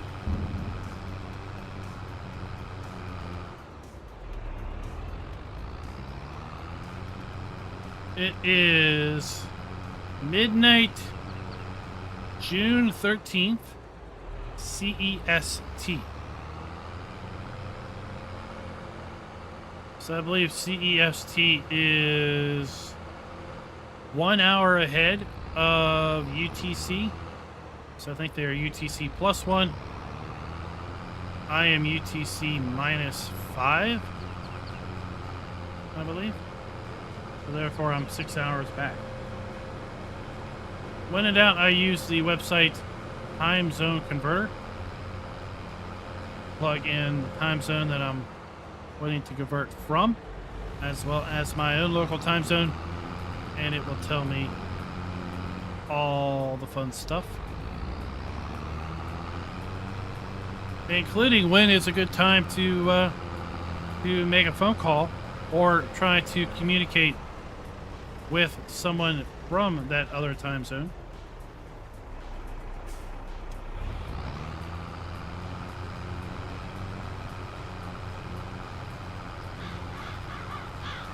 Now that's for the Giants eShop. That is not going to be inclusive of the Steam store, Epic store, Xbox, or PlayStation stores. I think Xbox typically releases at midnight your local time. So as the time zones progress, it is a gradual release. I don't know how PlayStation does it. Steam will typically release around 10 or 11 a.m. on the 13th. Now those times are based on, once again, Eastern time, my time zone.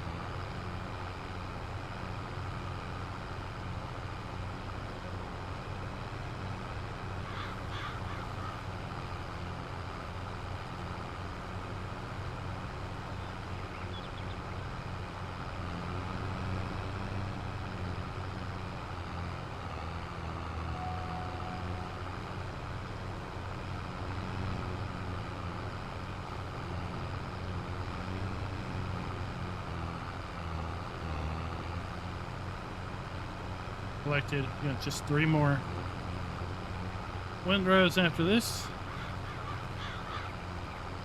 That merger made pretty short work of this area.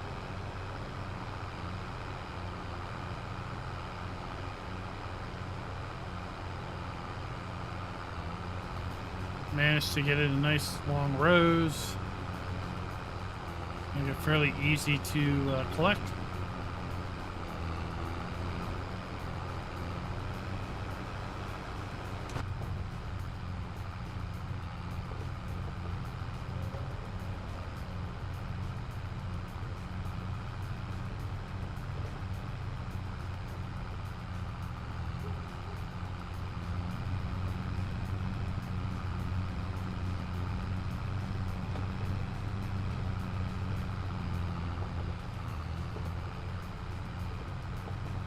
Let's get a poll started real fast. We'll get kind of get a feeling for the room here.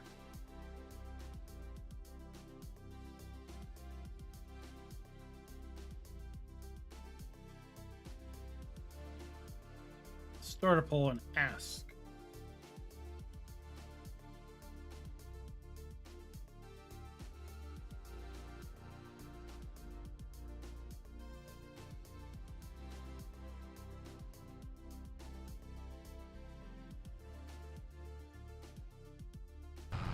Those of you watching the stream, it might be a little bit of a jaded question, because if you weren't interested in it, well, you might not be watching at this point. But is it a pack you're going to buy, or is it a pack you're going to pass on?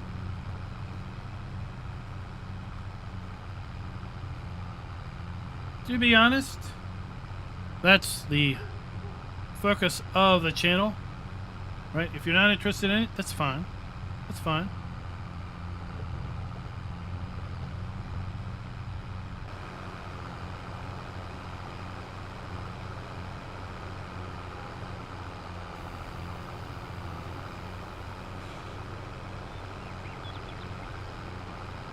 Something else that I'm also curious about is, what did you think this pack was going to include? Right? Kind of curious what everyone's speculation is. Oh, I guess if you have the season pass, you've already bought it, right? So you can just buy it. In essence, you bought it. Maybe I should have put a third option in there.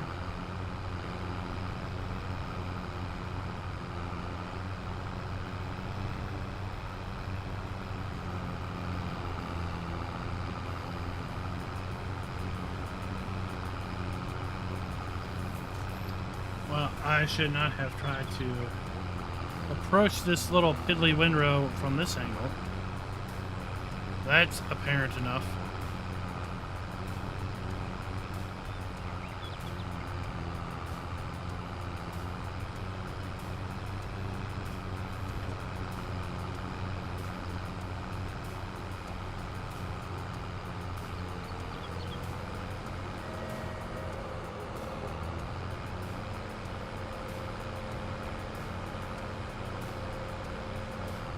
Let's just punt road signs out of our way. Get out of our way, people. Wow, this is an ad for hay and forage. I haven't seen this one, I don't think. Rule of fields, mountains, and steep hills. Hay and forage pack.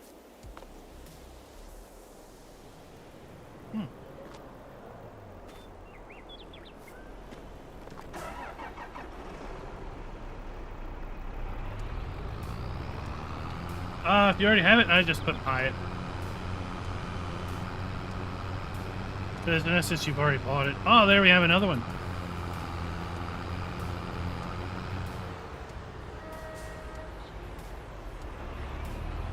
Another hay and forage billboard.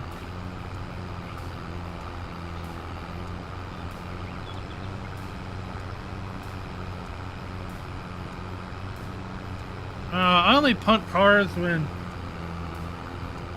Maverick's behind me.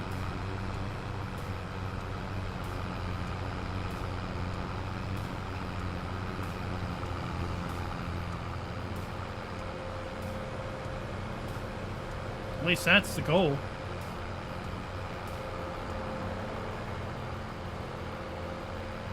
Man, once you see one hay and forage billboard, they're all over. It's like a car, right? It's like once you buy a particular car, then you never stop seeing that car. It's everywhere, right? You've never seen that car. You never noticed that car before. You buy it, and then next thing you know, it's like they're all over the place.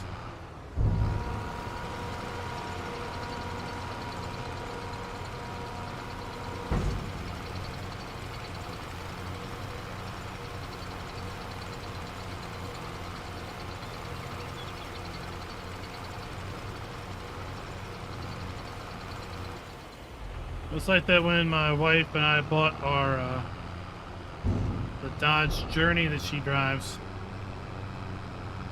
We didn't even know a Dodge Journey existed until we saw it at the dealer. And they were like, well, what about this? And well, she fell in love with it. So we ended up getting it. And then, like, within a couple weeks of her buying it, right, she's like, that's all I ever see now on the road are Dodge Journeys.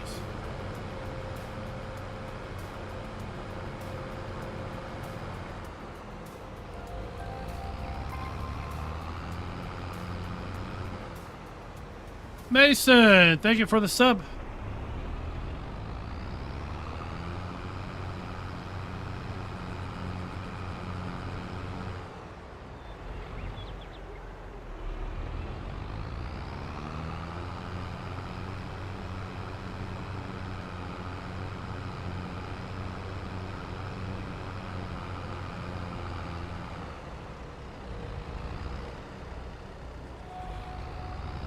On the news front, we have successfully sold it, as is the daughter's old car. So glad to have that little bit done. And behind us, the original buyer fell through, but we had another buyer at the same garage want to pick it up. So he paid good old greenback cash. Cash speaks very loudly.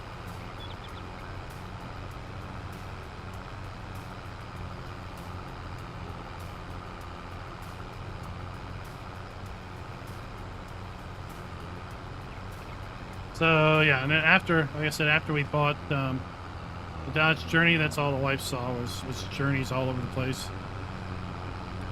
And with the same, we bought the daughter a Subaru Forester, and of course we see Subaru Foresters all over town. In fact, there's times when we are I'm driving through town, I might see like 4 or 5 Subarus back to back to back. It's like, dang, I didn't know there was that many of them.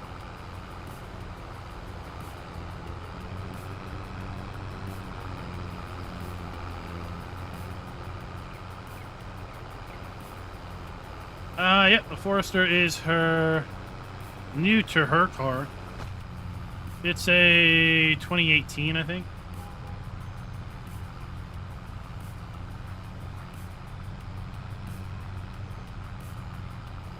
Might be a 2016. I think it's a 2018, that's what I think it is. I mean, she had an 04. A 04 Kia,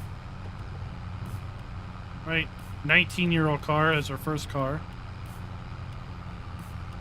That got her a couple years in.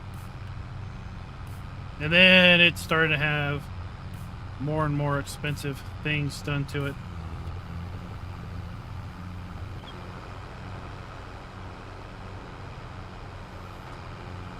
People say the Subarus hold up well as far as mileage, high mileage vehicles.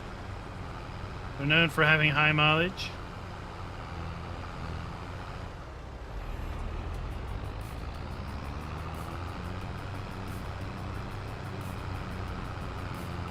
Tell you one thing that kind of impressed me with the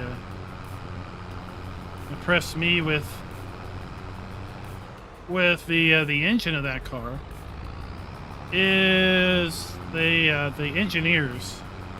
The engineers performed blasphemy.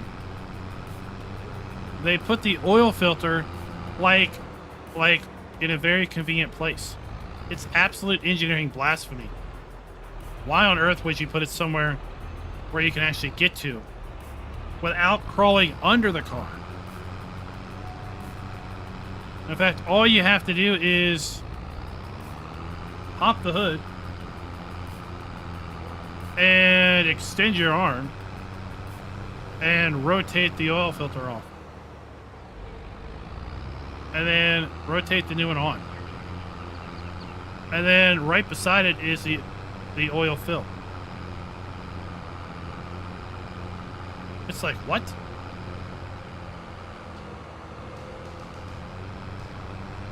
Why would you do that?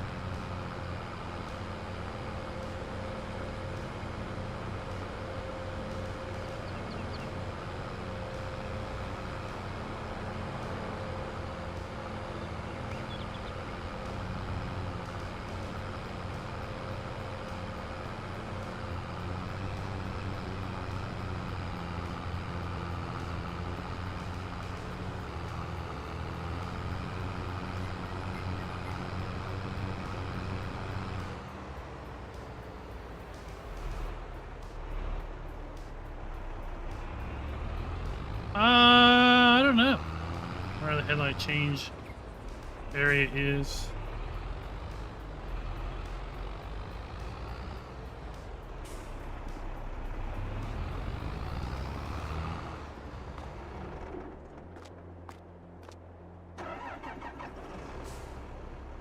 There we go.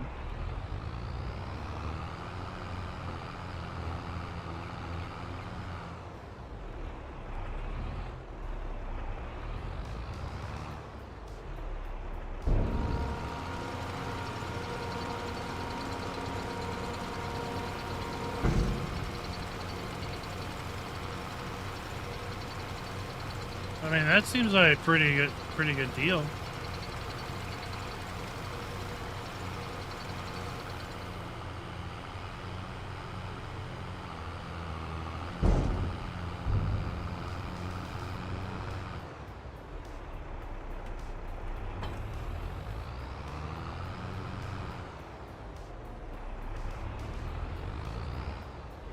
I guess part of it depends on age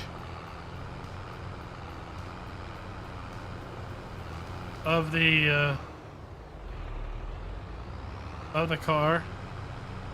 Like her Kia was an 04, but when she got it, it had 40,000 miles on it because it was an old lady car, and she only ever drove it to church and, you know, like the grocery store. And then she got to the point where she didn't drive anymore.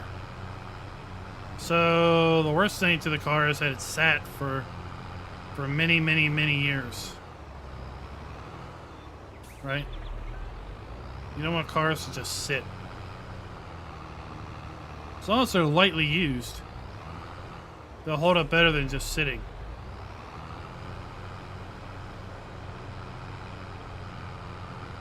So she got it. She put probably about 20,000 miles on it.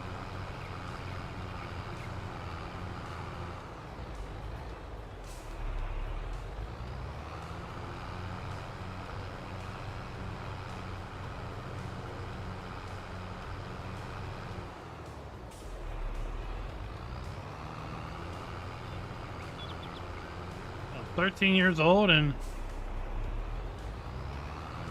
just over 100,000. Pretty light use.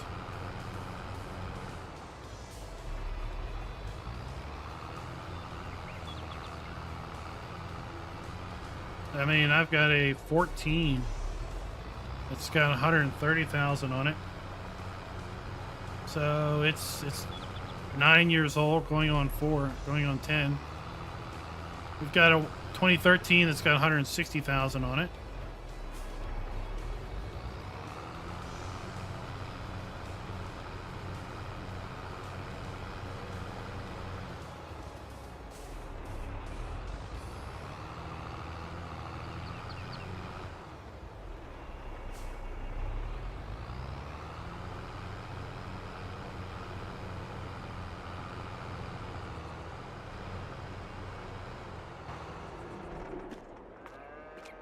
Where the heck is it? Oh.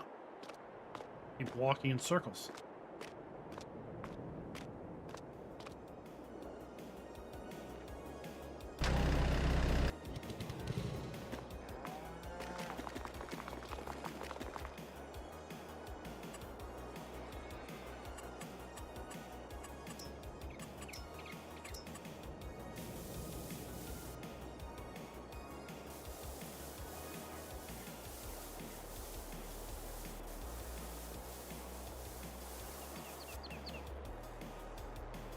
There.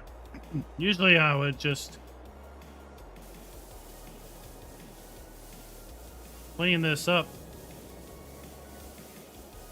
with something with a bucket and put it in the bunker before I cover it. But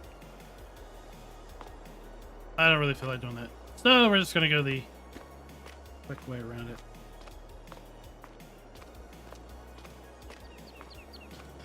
So guys, that is going to do us for the day live stream. We're going to be back tonight, not tomorrow. We're going to be back tonight to do a live stream on American Truck Simulator. Then our Sunday night convoy night when we do a speed runs on American Truck Simulator. We'll be back in 4 hours for that. Hope you all enjoyed the live stream as we used more of the hay and forage pack. Showed off its features. Don't forget, we dropped 4 videos earlier today on the hay and forage pack. We dropped one going over the vehicles and what makes those interesting and unique. We dropped one on the mowers. We dropped one using the walk behind, ride behind mower and windrower. And then we dropped one with respect to the 3 Ritter windrower / mergers. So go ahead and check those out. Also, if you are still considering the purchase of the hay and forage pack and trying to decide if it is right for you.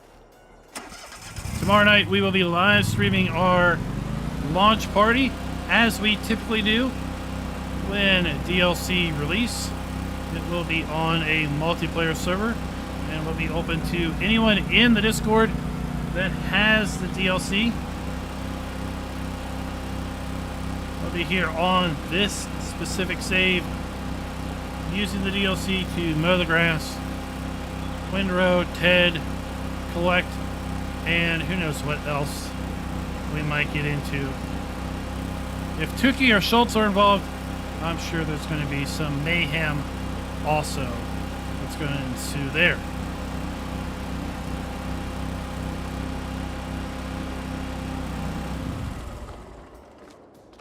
Just parking next to this little ridgy track. Until next time, guys. Happy farming. Farmer G, what's up? You've been lurking all along.